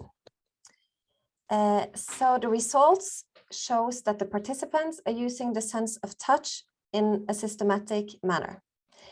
Signals given through touch is very important for the Norwegian participants. They have memorized, for example, what the signals mean and can easily recognize them during ongoing interaction or conversations. So here's a quote from one participant who talked about using tactile markers in everyday life. And the person says, so what is it I have in front of me here? I add some small points or knobs or whatever I call it on the washing machine, for example, and on the stove and things like that. To know what 40 degrees, for example, on the washing machine and when the oven is on and things like that. This next quote describes how one of the participants communicated with his partner when they were doing a tandem bike ride. The quote is describing how the person is recognizing a haptic signal. He says, we sort of had an agreement that if I had to paddle hard, he brought his hand behind him and squeezed my arm. Then I knew I had to paddle harder. This last quote on tactile cognition is one participant who talks about the use of social haptic signals in everyday life. And the participant says, I understand simple things and I use it a little at home too. My wife, for example, has also taken part in a course. So we often describe a room when we enter it, describing what the room is like and things like that. She also describes what's in the room.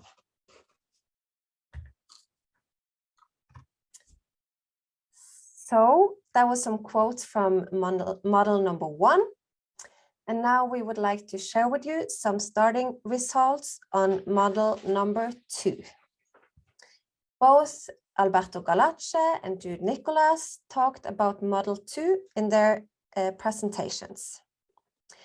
The second model deals just like model number 1 with how sensory impressions are processed through the sensory receptors and on to different cognitive functions in the brain.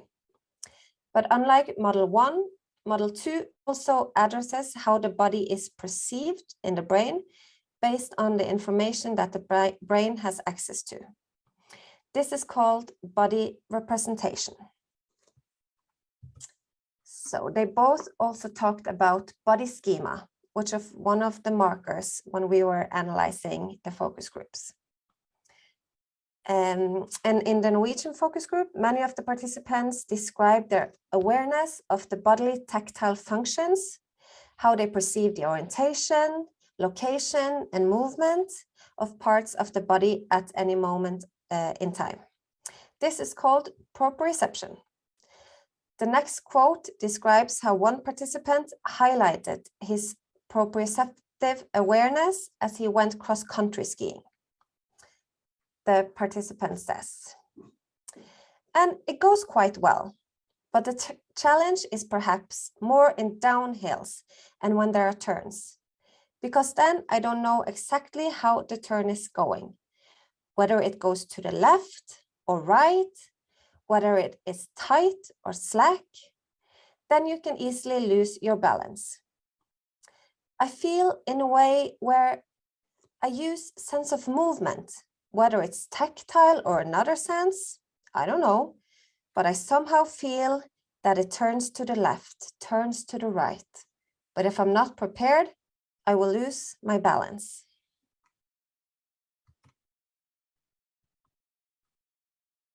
And another one from the Dutch focus group, again about the marker of the body schema. A lot of intuition is involved. I can feel it if someone is in the room, even if I can neither see nor hear it.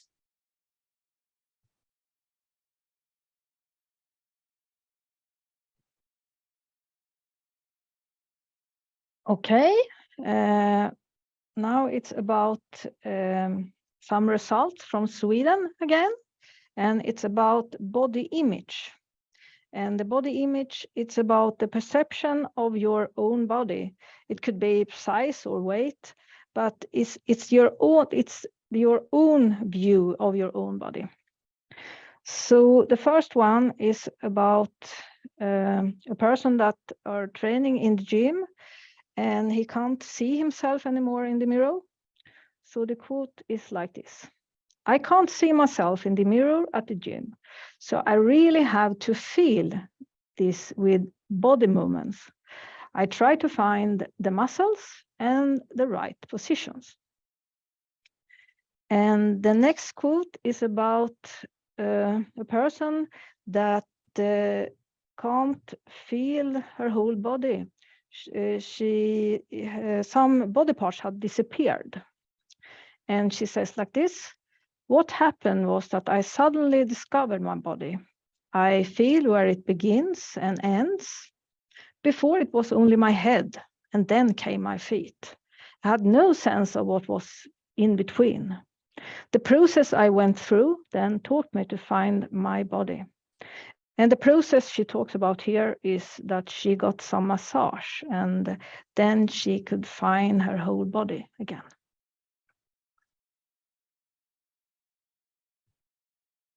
And then finally, another quote from the Dutch focus group, talking about mental effort. The marker was mental effort. And as Jude and Liz discussed before, this is such an important aspect for people who are acquired deafblind, and I can talk about that myself from experience. We notice it, we sense it, but how does it work exactly? And can we influence it? We know very little about it. And this quotes are a first step towards better understanding how this is interacting with our sensory system, and especially the tactile sensory system within this project. The quote is, "The focus allows you to perceive a lot, but it costs a tremendous amount of energy. Therefore, I decide every afternoon that I did enough for that day, consciously. Then I put off my hearing aids, remove my glasses, and doze off for a bit. It's the easiest way to do so. But the schedule of my day doesn't fit with most schedules of others. A siesta, like in the Mediterranean countries, would be great for me."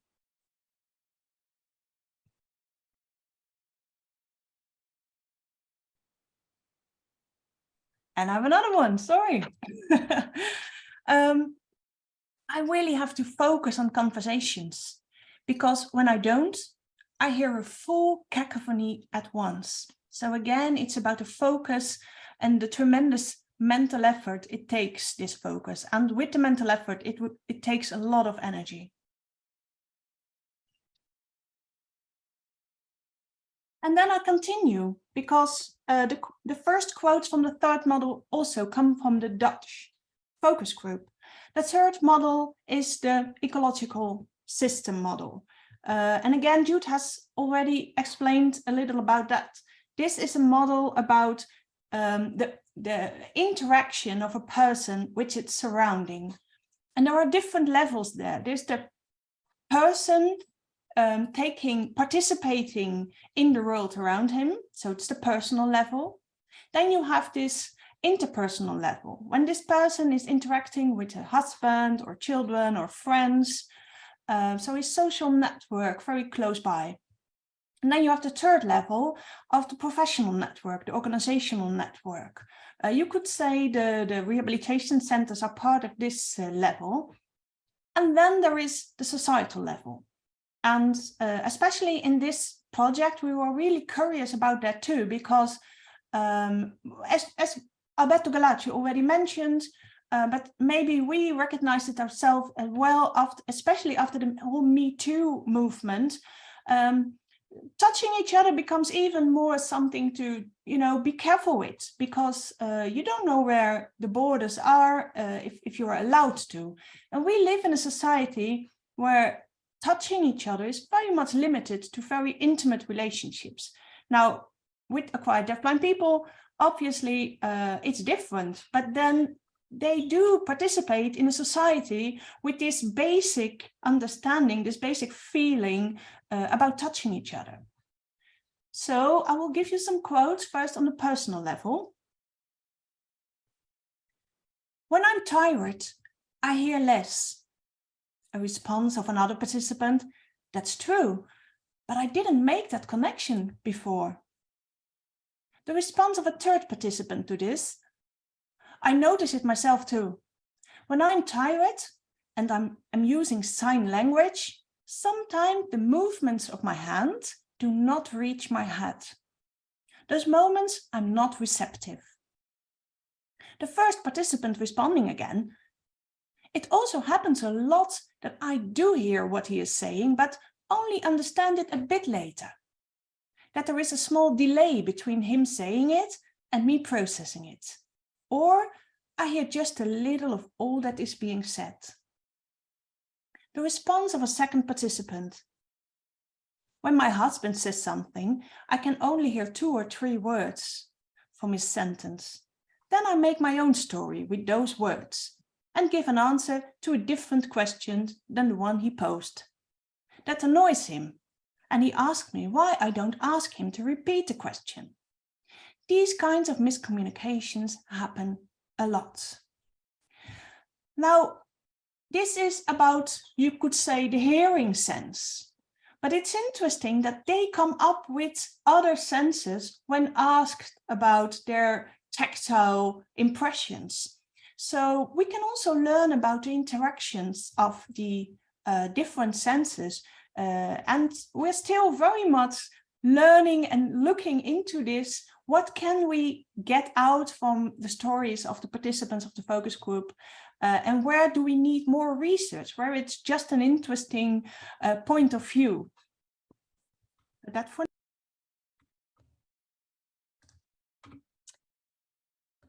So now I'm going to talk a little bit about interpersonal relationships and what the Norwegian participant, some quotes that's concerning their interpersonal relationships. And we are all involved in different relationships, such as family and friends, colleagues, network in general. And the participants in the Norwegian focus groups talked about the importance of support from their network. They also talked about personal skills and strategies to cope with people around them. For example, explaining their needs to their surroundings. This shows both the resilience and the vulnerability on the interpersonal level. So I'm going to share with you a quote that describes the support from different family members. I have parents and siblings who are supportive. And I also notice that now when my children are growing up, they have grown up with giving some kind of support. And it happens almost automatically that they step in when they see that things are needed. In a way, they read what type of support I need in different situations. This next quote is from one participant that describes the valuable relationship he has with his neighbor. I can also mention that I have a very nice neighbor who is a real handyman. He has sort of gradually, he has seen that I manage less and less, and we talk to each other, and he understands. He sees it in a way. We hire him, of course, for a lot of the kind of work I used to do myself. In addition, he comes up with ideas himself. He sees the problems that I have, and then he thinks, we must try to find a solution to this. It is fantastic and unique to have such a nice and helpful neighbor. This last quote is another participant who describes how he educates his surroundings. I was thinking about the fact that I know I have to educate my surroundings, friends and other people that I may not see very often. I would like them to tap me on the shoulder, on the side where they are actually standing, and say, "Hello, it's so-and-so." Say their name, so I know who it is. It's so easy for people to say, "Hi," and say my name. And then they stand around waiting for me to figure out who it is. Or the famous question, "Can you see who it is?"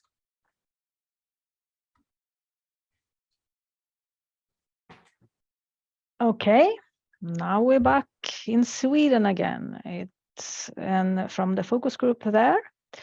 And this marker is about norms and values regarding touch. And the first quote is one of the members in the focus group shared a memory with us from a situation. It was the first time he went to a meeting with other deafblind people.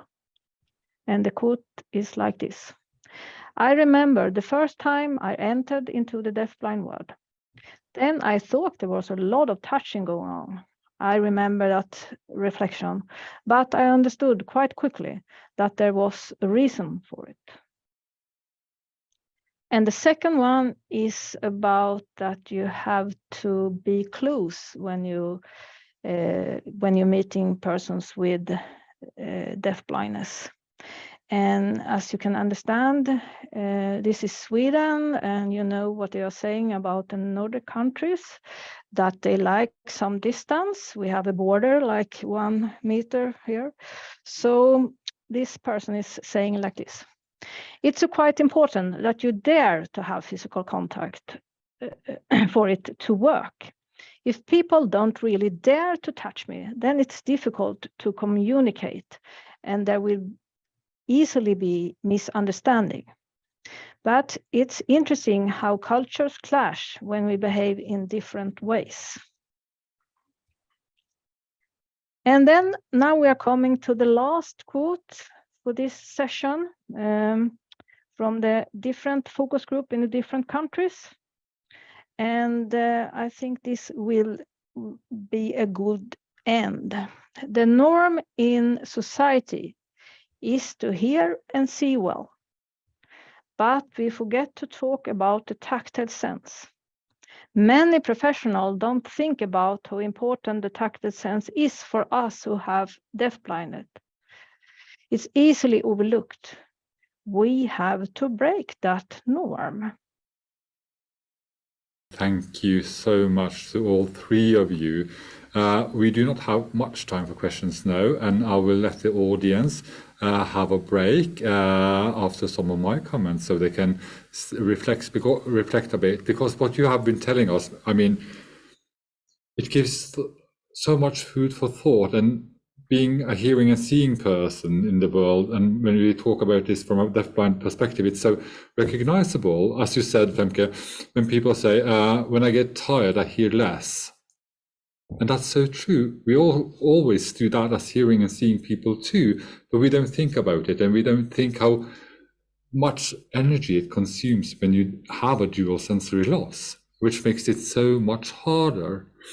And then also, when we were talking in the beginning, it's like raising the awareness of our own bodies, that we actually sense, perceive, and we are making meaning of our surroundings without thinking about all the information that we get through the body and the tactile system.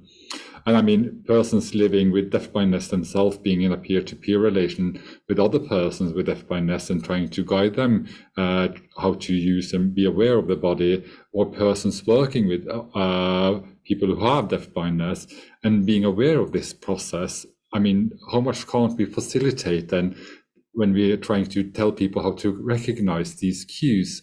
And I mean, it's so important that we are aware of the tactile system and all the information we get through it. So it's, I mean, just fantastic listening to the three of you. So thank you ever so much. And I think we will have 15 minutes break. We will be back in 15 minutes.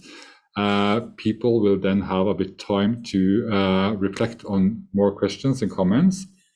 And the first thing that will happen when we get back is that I will leave the floor to you, Femke, for an energy session. Welcome back, everyone. I hope you had a great break. I can see already in the chat that you have been really reflecting during this break. We are going to have a question and answer session a bit later, but now I would like to give the floor to you, Femke, because now we are going to have a little energizer. And after Femke has done that, we will also hear more from Femke, but also from a bit from Liz and Jude. So please, Femke, the floor is yours. Actually, it's me first, Huron. Is it you first? Well, yeah, see, and then I'm going to hand on to Femke. Lovely, thank you, Liz, and welcome. Thank you. So, everybody, you've heard all of my colleagues talk about fatigue. You've heard the quotes from people who took part in the focus groups, and you heard Stina mentioned earlier that all of our focus groups included some exercises around energy and around bodily awareness. We are very aware that you have all been sitting or possibly standing, but you've all been listening and watching for a very long time now. And so we want to check in with you about your energy levels, and we want you to experience a little bit of what the participants in the workshops experienced. There is a certain amount of irony in this, in that my colleague and friend Femke is a person living with deafblindness who every day lives with the fatigue that we're talking about. And it's Femke who's going to introduce those energizing exercises for us. So, but before we get to that point, I want to get you started so that I can hand over to Femke, and so that you can just begin to connect with your body a little bit. So what I want everyone to do is just to start moving their fingers a little bit, just whether your hands are in front of you or hanging down beside you, just wiggle your fingers a little bit so that you're aware of your hands. Do that for a moment. Now, keep your hands still. Put your feet very firmly on the floor and just feel your toes and flex your ankles and wriggle your knees a little bit.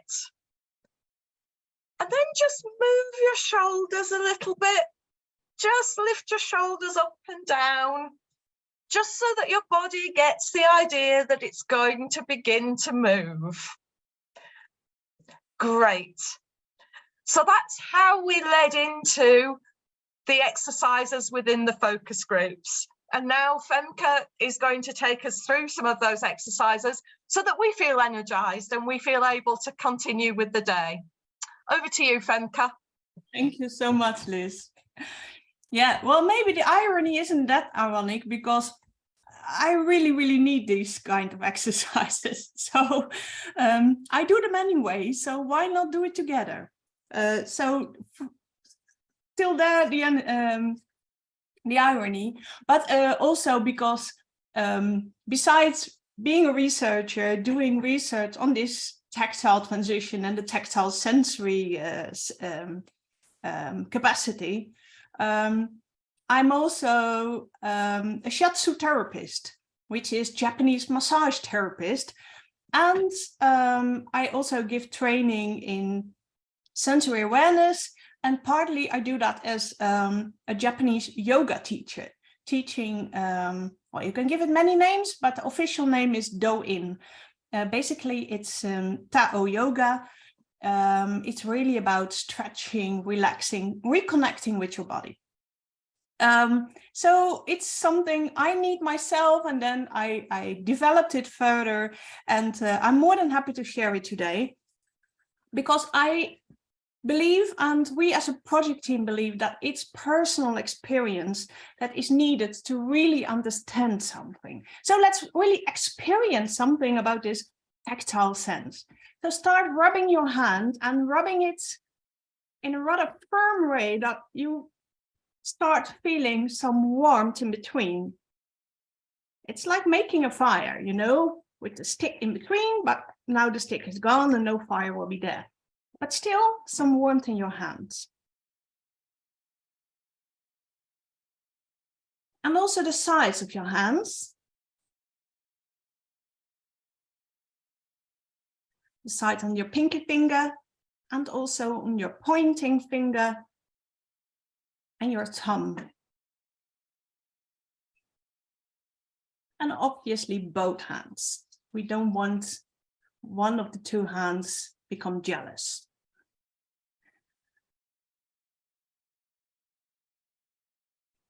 Then intertwine your fingers and really make little circles.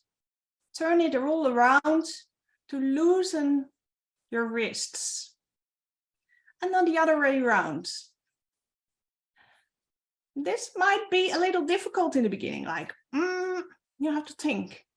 The more you have to think about this, the more you have to reconnect with your body. And then you wrap around your thumb and your pointing finger around your wrist, and you just turn it around, warming up this how do you say it? I'm tired. Where the hands start. The wrist bone. The wrist bone, okay, well, it's just in between, Liz, where the wrist bone, you can do this. How do you describe that one? Oh, English is my first language and I don't know the answer to that. Well, there you are. Well, you see, we all can need a little awareness, and then you just start moving it a little. And now this is done not by the hands moving, but this is done by the thumb and the pointing finger. Strange, isn't it? We always think like we're the one in control of the movements, but sometimes you have to just let go, like this hand. And then take a second to feel the difference between the one hand and the other hand. Just notice, observe. Observing is something we really challenged us to do this during this project. And then the other wrist. Again, pointing finger and thumb wrapping around the wrist and make these beautiful angles, warming it up.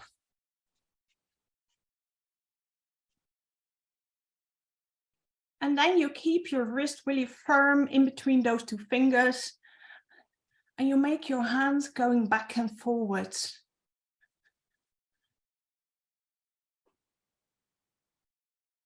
Just let it go, loosen up a little. You can feel the wind.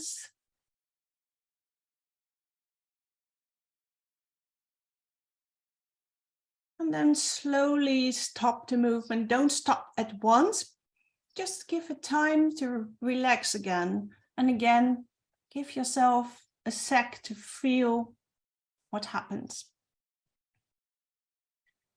And then a final thing, grab every finger. I start with my pinky finger. You can start with any finger you would like, and squeeze it as kindly or as brutally you want next to your fingernails.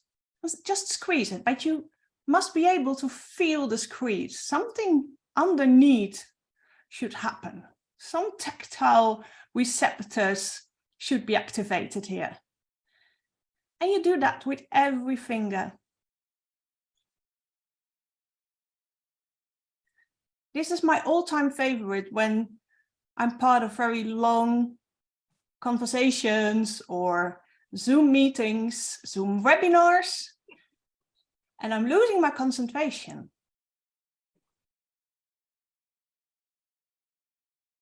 Because if you do this, many things happen. If you do it a little firm like I do, it's this almost pain receptor reacting like, and this is giving some alertness, which helps if you're dozing off. But it's also activating all the lines of muscles and tendons throughout your hand, arm, neck, and face. So although you're now squeezing your fingers, you're also working on your face and your facial expression. Okay. And then softly wrap again your hands. If you feel the warmth in your hand again, just lay one hand in your neck. And here you see my, again, Liz, my muscle from my ear towards down below my neck. How is this called? In Dutch, de schuine nekspier. Don't know. I know I used to know the answer to this. I'm not doing very well today, am I? I don't know, but I'll find out. Well, just find out by experience, through experience then. Just very softly caress this muscle. It's a rather strong muscle, but you need to be soft on this one. Really start just behind your ear and then go down. And also the other side. Just behind your ear with me underneath my hearing aid. And just stroke along very softly. And then the final elements of this energizer, using your fingertips, which have been activated and warm by now, I hope. And you put them on this big muscle in your face, just on your cheekbone, and you really softly let them drop down. You can even do it like this, pretending it's like this autumn rain, not the strong one, but the kind one. And just follow the cheekbone from your ear, chin to the other ear. And you follow up a little bit. Now this one you must know, this cheekbone, this bone, Liz. Cheekbones. From your nose up until your ear.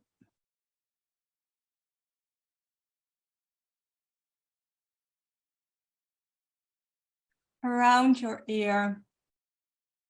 And then to the skull bone, very softly now. At the end of the skull bone.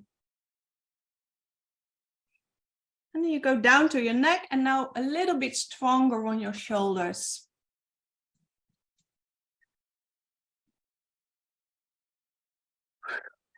Turn your shoulders around a little. And hopefully you're a little bit more energized now. Often it's also giving you like, oh, I'm really tired. But at the same time, you are activated and hopefully a little bit energized for the final part of this webinar.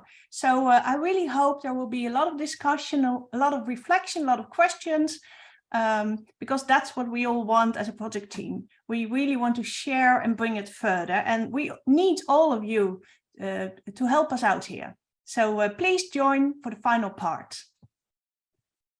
Yes, and now, Jude, I leave the floor to you. Okay, thank you, Göran. Thank you, Liz and Famke. Now I really feel activated. At least I could say I feel it in my fingers and I feel it in my toe. I'm not going to sing more about that, but thank you all. Yes, we have time for questions later on. I just want to give a short summary since it has been a research project. So we just need to go back to the research aspect of it. So one of the things which we are doing now is to look at the results, as you all know or heard. There are different countries involved, and so we want to first find each country will do their write the results and the documents, and then we will try to make one document out of it. So that's the overall view. But at least as it says here, the result seems to correspond well to the project's goals and objectives. That is what we wanted to know about the tactile awareness, and also accordance with the theoretical models and markers. So what we did, as you all know, markers to the descriptions, and then the questions, and then the quote. So it's like, so we have the quote hanger or the quote hangers, which is like, as we have heard about all the different quotes which have been put into this, and you could see that it's like in a way fitting into the model. So that's positive. But there's also what we call outliners, or we could say like out of the questions we want to know, but that's good. Like in a way, as Famke mentioned, we asked about the tactile, but then there will be answers related to listening and active listening and how one loses their concentration. These are really good stuff, because we could also work on it, but as a result or a systematic manner, we look at it in a very specific way, but also in a broader way. So if you remember one of the quotes about saying, missing information and listening is poor, and could the partner repeat things, because it's a question of two things here. Because when you have deafblindness, as you know, hearing or listening will be affected, right? And then you have, which has been mentioned earlier in the model, about the mental effort, right? And mental effort in the auditory modality, we could talk about listening effort. And listening effort is not just the component of having enough energy to do it. That's one part of it, will be the active listening, but it's also will hit like motivation, right? So why don't you, because once you have a low mental effort, will also affect the way for you to do something or to take the initiatives, right? So then your motivation might be low. So there are a lot of interacting factors, even though we might ask about something, but say mental effort, listening effort will also lead to not only poor energy or fatigue, but also poor motivation, right? So then again, you might not do what you necessarily need to do, right? So these are the things which we could learn more about it too, the interacting factors. The second point, so they were describing, the quotes were describing a lot of tactile strategies, as you had heard, say the quotes from going skiing or cross skiing, where the person could say using his body and knowing how to turn when it's right and not, because then it's also giving him the sense of the master control of his body. And that's also an important thing. There's a lot of psychological processes involved in this, right? So just giving the person feels like, now I know where to turn right and left. It's of course a bodily schema related, but it also gives a lot of boost to your psychological coping in a way. So there's a lot of those things also involved in the results. And we also saw a lot of hindering factors too. So sometimes it's like from at least one of the quotes where which has mentioned the professionals might not have enough knowledge about the tactile sense, and so it takes a lot of courage and effort to, in a way, start talking about it, and so that's why could be a kind of hinder factor which we could work more about it, or make it more visible to professionals working with people living with deafblindness. So there's some things where we could describe a lot of factors which facilitate and hindering factors, if you all have heard, right? And the third part is like, okay, we have the knowledge, we need to look at it, and some of it could be really useful for the person itself who has come with the codes, but then comes how could we use this knowledge further, right? About the conscious, about the continuum of change, and to solidify the transition process. That's again back to the transition process, right? To becoming more conscious and aware of things, you might solidify the transition process. That means it becomes more automatic, right? That's how the processes are, especially internal representations. The more you're aware of it, you might not need more energy to use things. It becomes more internal. So that's part of the transition process, right? So that's again solidify the transition process, as we heard from the quotes, in a way, how people have been using and identifying cues from the environment, or during making food, or in any such activities. They're aware of getting those bodily sensations. So again, solidifying the transition process is part of the rehabilitation process too. And finally, as a research thing, we need to know about the limitations of the study, right? There might be many, but at least once we know, one we know is about, like, who are these people who have been taking part in this group. We saw the numbers. We know for many reasons have been mentioned, because of COVID and financial and other reasons. So what's the selection bias, as we say, right? Is that this a selective group, or does this represent a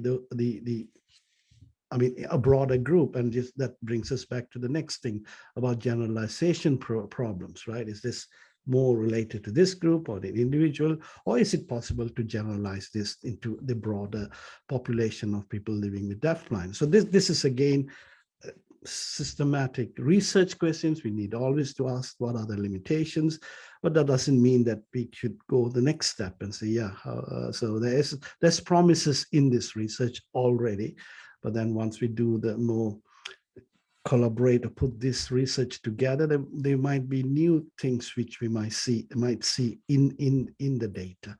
So hopefully that will be done in the future.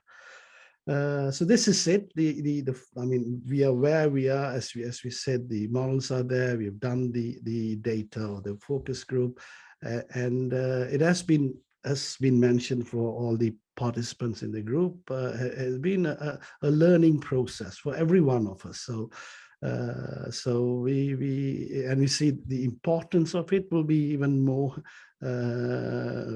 absolute or actual when we go through the next stage of it. So this is the kind of remarks of conclusion based on the research elements of it, right? So I don't want to go into details, because I would like to answer questions which you all have or might have. So let's we have ample time for some questions and comments and remarks and personal experiences. So please bring them forward. It'll be really nice to know, and for us as a group, and especially for me to know. There have been some good questions. Hopefully there'll be some more on. So let's go to the question session now. First, Yolanda has written, thank you, Jude, an impressive album of meaningful thoughts, a presentation long-term. Thank you for your words. Annika says, thank you, Femke, Stina, and Monica. It's so good to have a real-life experience connected to the theory. Also in the question and answer section, I have this one. Thank you for this very interesting webinar, all of you. My question to you is, how do we use this knowledge that we have about the tactile system and tactile cognition and relate it to communication and language? How can we support and facilitate the transition to another modality? Do you have any thoughts on that? Yeah, another new project. So we need money, we need funding. No, it's a very important question. This is the link between knowing about the tactile system and its relevance into different aspects of the person's life, right? So we just talked about consciousness and awareness, but again, as we know, there are some quotes. I don't know whether any other in the group could mention about, like, when the questions were asked, how was it related to their communication and such things in the tactile modality? Because we saw some quotes where it was the opposite, like there was miscommunication and everything. But again, yes, there are. For me, if you remember the quote, just on a very basic level, when the person was having a kind of listening, like the person was having problems in the effort to listen, right? So on that level, you could say that if the person was using their tactile modality to, in a way, touch someone and keep their attention, will that be a support for the attention, which is one is losing on the auditory modality, right? And then maybe what type of communication might even have an effect, because that's about the support from the third sense in a way could help you in the other sense, right? And those kind of things, right, could be in a way, how do we put the tactual interaction regarding especially vision and hearing? Will it help to just hold the person, keep your attention, and so those are one part of it, right?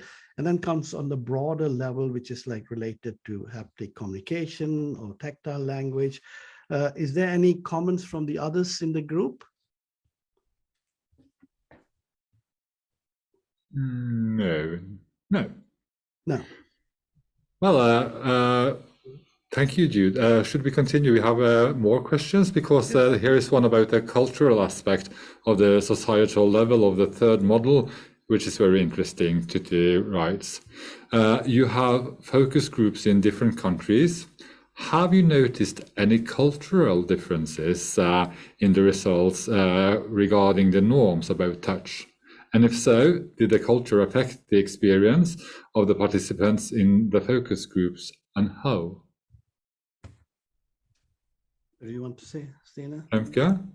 Yeah, I'll just start with some funny aspect, because I had the privilege to join all the different focus groups, also because I did the energizers and the workshop, the bodily awareness workshop in every focus group. I noticed that in Norway, they were talking a lot about these blueberries. Well, we didn't talk about it in the Netherlands. So yes, there were differences in that aspect, I think. But this is obviously a question going more deeply. But to this aspect, also walking in the mountains, well, we don't have any mountains, so that's obviously, that's not part of the Dutch focus group. But also this being active outdoors has been talked about much more in Norway than in the Netherlands. So when we talk about this environmental element, it's maybe not that much cultural, although I think there is a cultural aspect to this. It certainly has a lot of impact on what it is, which factors are limiting and which factors need maybe support for the acquired deafblind people in the different countries. I would agree with that. I think one of the things that came out is in some ways not the cultural differences around touch and the tactile modality, but the cultural differences around things like outdoor experience, expectation, perceptions of what people who are living with deafblindness are able to do and not able to do. I think that those are the themes that came through more strongly, rather, and that was a surprise to all of us as well, because we were anticipating things around touch, around using the tactile modality. I think it was Monica who made reference to that the Nordic countries we don't touch, and there is that assumption. That did not come through, but those cultural differences around exercise and expectations and support, levels of support, they were strong themes. I do agree with you all. It's Stina speaking. In the Norwegian focus group, the participants related the questions a lot to activities like hiking and skiing and going out picking blueberries or plums, for example. And also they talked a lot about social haptic signals, which, as I have looked through also the Dutch and Swedish focus group transcriptions, it looks like the Norwegian focus group had much more attention to the social haptic signals. And also we had COVID-19 when we conducted the focus group, which I think affected the focus group a lot, because in Norway we had to be 1 meter apart. That was the That was the recommendation. Not, it wasn't recommend. We had to do that at that time. So we had actually postponed the focus group many times.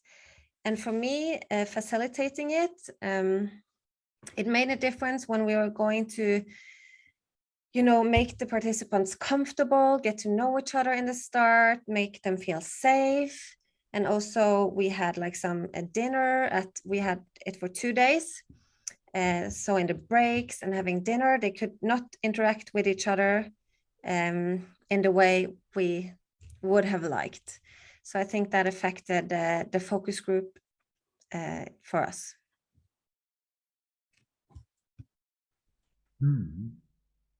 Yeah, I just want to add, I mean, the question is very relevant, and it's a really, I mean, again, cultural, and as you say, it's also related to the place you live in a way, and activity. So that will be something we would like to look at, right? Because that's the point, as I said also earlier, we want to put all this 4 of these results together and see whether there is some similarity, differences, and then we have to see whether it's cultural based or deafblindness based or whatever it is. So we'll look at those things and then try to see whether there's the cultural thing which is coming up in the evaluation. So thank you for the question. Yeah, and it's Monica here, and I just could add that when we had our focus group in Sweden, there was a lot of in the media about the Me Too moment. So they talked a lot about that, and they were afraid that it would affect them. Yeah. Yes, there are many interesting cultural aspects that you have to keep in mind. Also, when we're talking about touch, as you said, Monica, right now, how does society perceive touch? Is it always appropriate or is it not? And when people really need to experience the world through touch, we have to think about how we can also form an opinion on this. We also have a comment and a question from Monica Wyatt, who says, "So much food for thought, thank you. I have sight and hearing, and I know I can sort of switch off. I can rest my hearing to a passive hearing, but keep seeing. But then I can pick up a word and start listening actively or properly, or passive seeing as my mind thinks of something else, but my hearing is active and will bring me back to the current space to look and focus actively again. But tactile is always full on attention, I think. So never any rest? Yes, how a siesta? Any thoughts about this?" Maybe. Anyway, that's again a great question. It's about, I mean, not only tactile, as we have mentioned several times, that itself is a multisensory, but we have a multisensory processing system, right? For more specifically in the brain. But so how does it happen, right? So when you have normal, in a way, perception and sensation, so the brain works in a different way because it gets it sorts it off. You could switch on, you could switch off, right? So first, from a normal perception point of view, right, when we say that's like touch is, vision could be put on, put off, or audition could be, that's what the words we have, listening, hearing, looking, seeing. So what about touch, right? Could be, we be in a way. Yeah, I mean, that's the point of the other part of awareness. Like many of the examples we gave now, we knew we had fingers, right? But we were not feeling them until the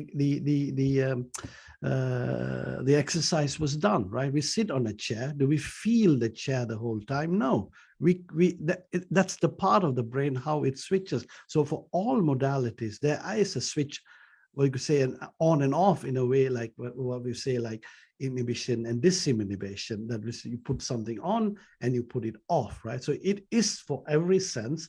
The only thing is, like, it might feel different in this way, but we do it the whole time. I mean, we might be touching something and then we are not, and any time of it, like just saying water, if you get into a water, a very cold, how and then you feel, oh, this is good, right? It's still cold, but you in a way, but it becomes more of what a kind of putting on and putting off. So it does exist in all other senses.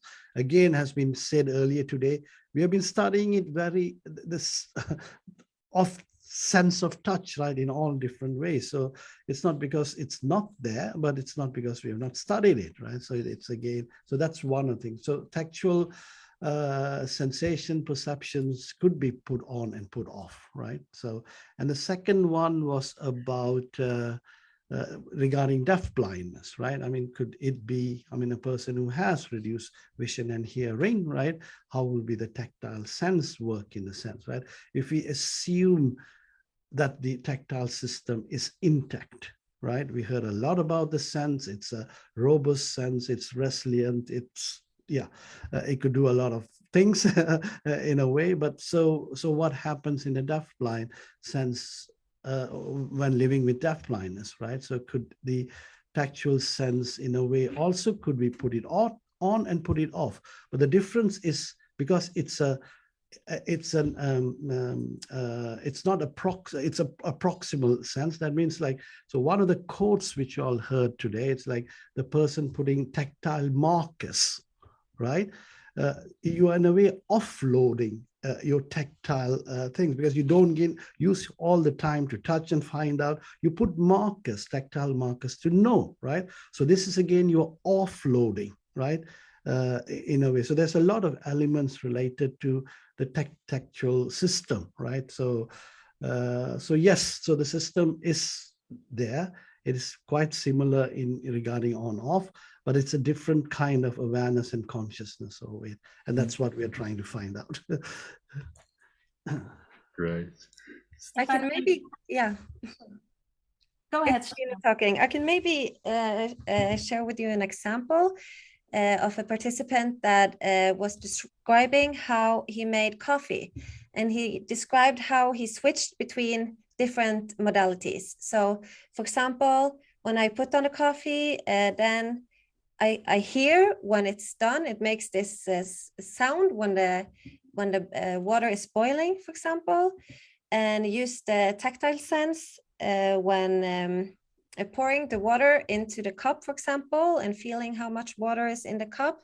So just this activity with making coffee was, yeah, the person described how he was switching between modalities, like naturally, yeah, automatically, kind of. But the way he was describing it shows a high level of awareness. Yeah. Yes, that's what a great example. That's what I would like to bring forward. That I think it's the same as with the other senses. You can kind of, you know, switch off the tactile sense as well. And the reason we don't see that a lot, although one quote we shared today was about this. This participant saying like, if I'm tired, and she was using forehand sign language. If I'm tired, I kind of miss sometimes what's being said through sign language. This is about dozing off on the tactile sense. But I think that what's very specific for deafblind people is that they are aware, they have to compensate. Information is not coming that easy, so you have to do something for it. And they develop tricks. So a lot of quotes, not only those we shared today, but also the other ones, which will be in the full reports, the Swedish report already out, is about this development of tricks. And often this is a very specific, a rare way of using the tactile sense.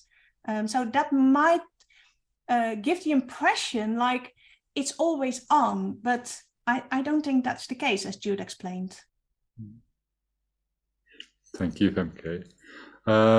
We have not received any more questions, but Nasreen says, yes, there are room for many new projects. And you may also be interested to check out the project called Muse It, which is also linked in the chat. And there we have another final question, I think. When will you publish the full report in English? Yeah, I mean, it will be in English because, say, for instance, the Swedish was written in Swedish and then it was translated. So it will be, right, we will wait until all the projects are over. It's hard for me to give a timeline, but it will be there, right, in English. So look for it. But Göran, we have a question from before, which we didn't answer. That was from Micah about, so I hope someone could start to answer that. Well, yes, that's true, Jude. There was a question from Micah Worms about the questions you asked the focus groups. Thank you for reminding me. It's so good we have each other so we can remind each other about things we forget. So please, Stina, can you tell us? I can, yes. So I can share with you a little bit the questions from the interview guide. In the rush of this moment, I only have it in Norwegian, but I'm going to translate it. So we had 4 questions in the interview guide, and it was different themes. So for the Norwegian focus group, we had 4 different sessions at around 1 hour, and there was one kind of main question in each session. So the first question was concerning bodily tactile attention. We asked the participants, what does the tactile sense or touch mean to you? How do you experience it? If they have any examples, does it change in different situations? Has it changed over time, for example? And that was number 1. Question 2 was about tactile strategies. So we asked them what kind of tactile strategies they use in their everyday life. If they could describe an activity or routine, for example, with the making of the coffee.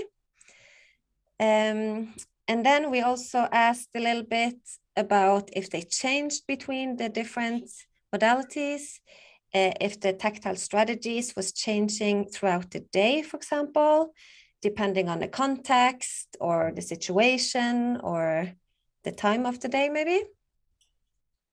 And then number 3, question 3 was about learning about tactile experiences.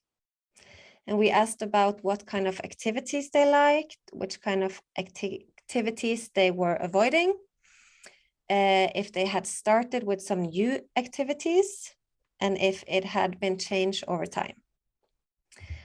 And the question number 4 was about support functions in society. So we asked the participants what they thought about their thoughts and reflections around support in the process from using sight and hearing to using more and more their tactile sense.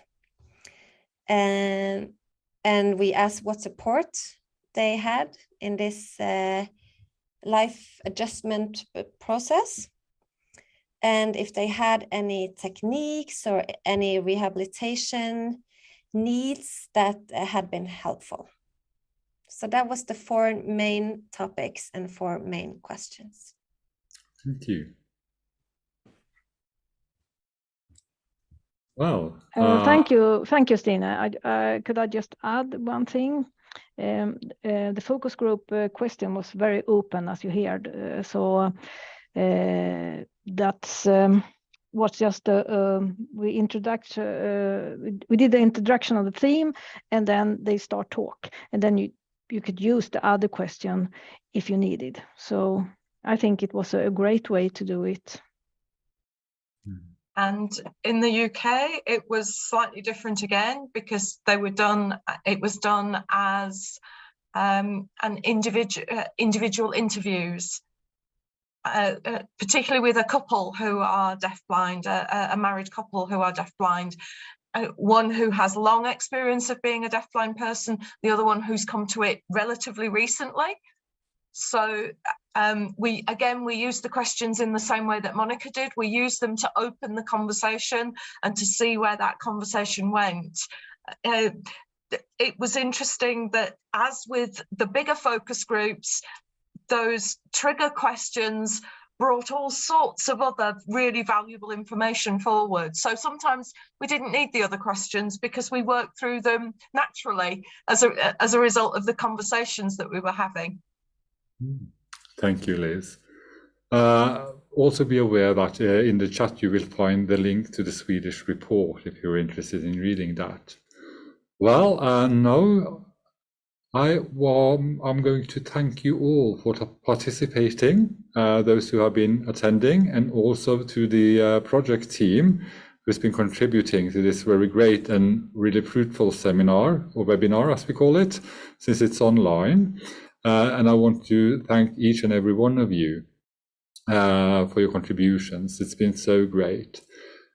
We are going to publish this one, but this will not be published till the beginning of next year because it has to be edited and texted and everything. So in the beginning of next year, there are to be expected a film from this webinar. Also, how to say goodbye after such a great day, and thinking about how am I going to say goodbye in a way that reflects upon the tactile sense as well. And then, Femke, you said to me, you remember the session with Ole Mortensen from the famous Norwegian singer Diana Ross. I mean, she was married to a Norwegian man, so she's the famous Norwegian singer. And she said, and I will say goodbye to you by saying, reach out and touch somebody's hand, make this a better world if you can. Just reach out and touch somebody's hand and make this a better place if you can. Thank you all and have a very fruitful and lovely evening.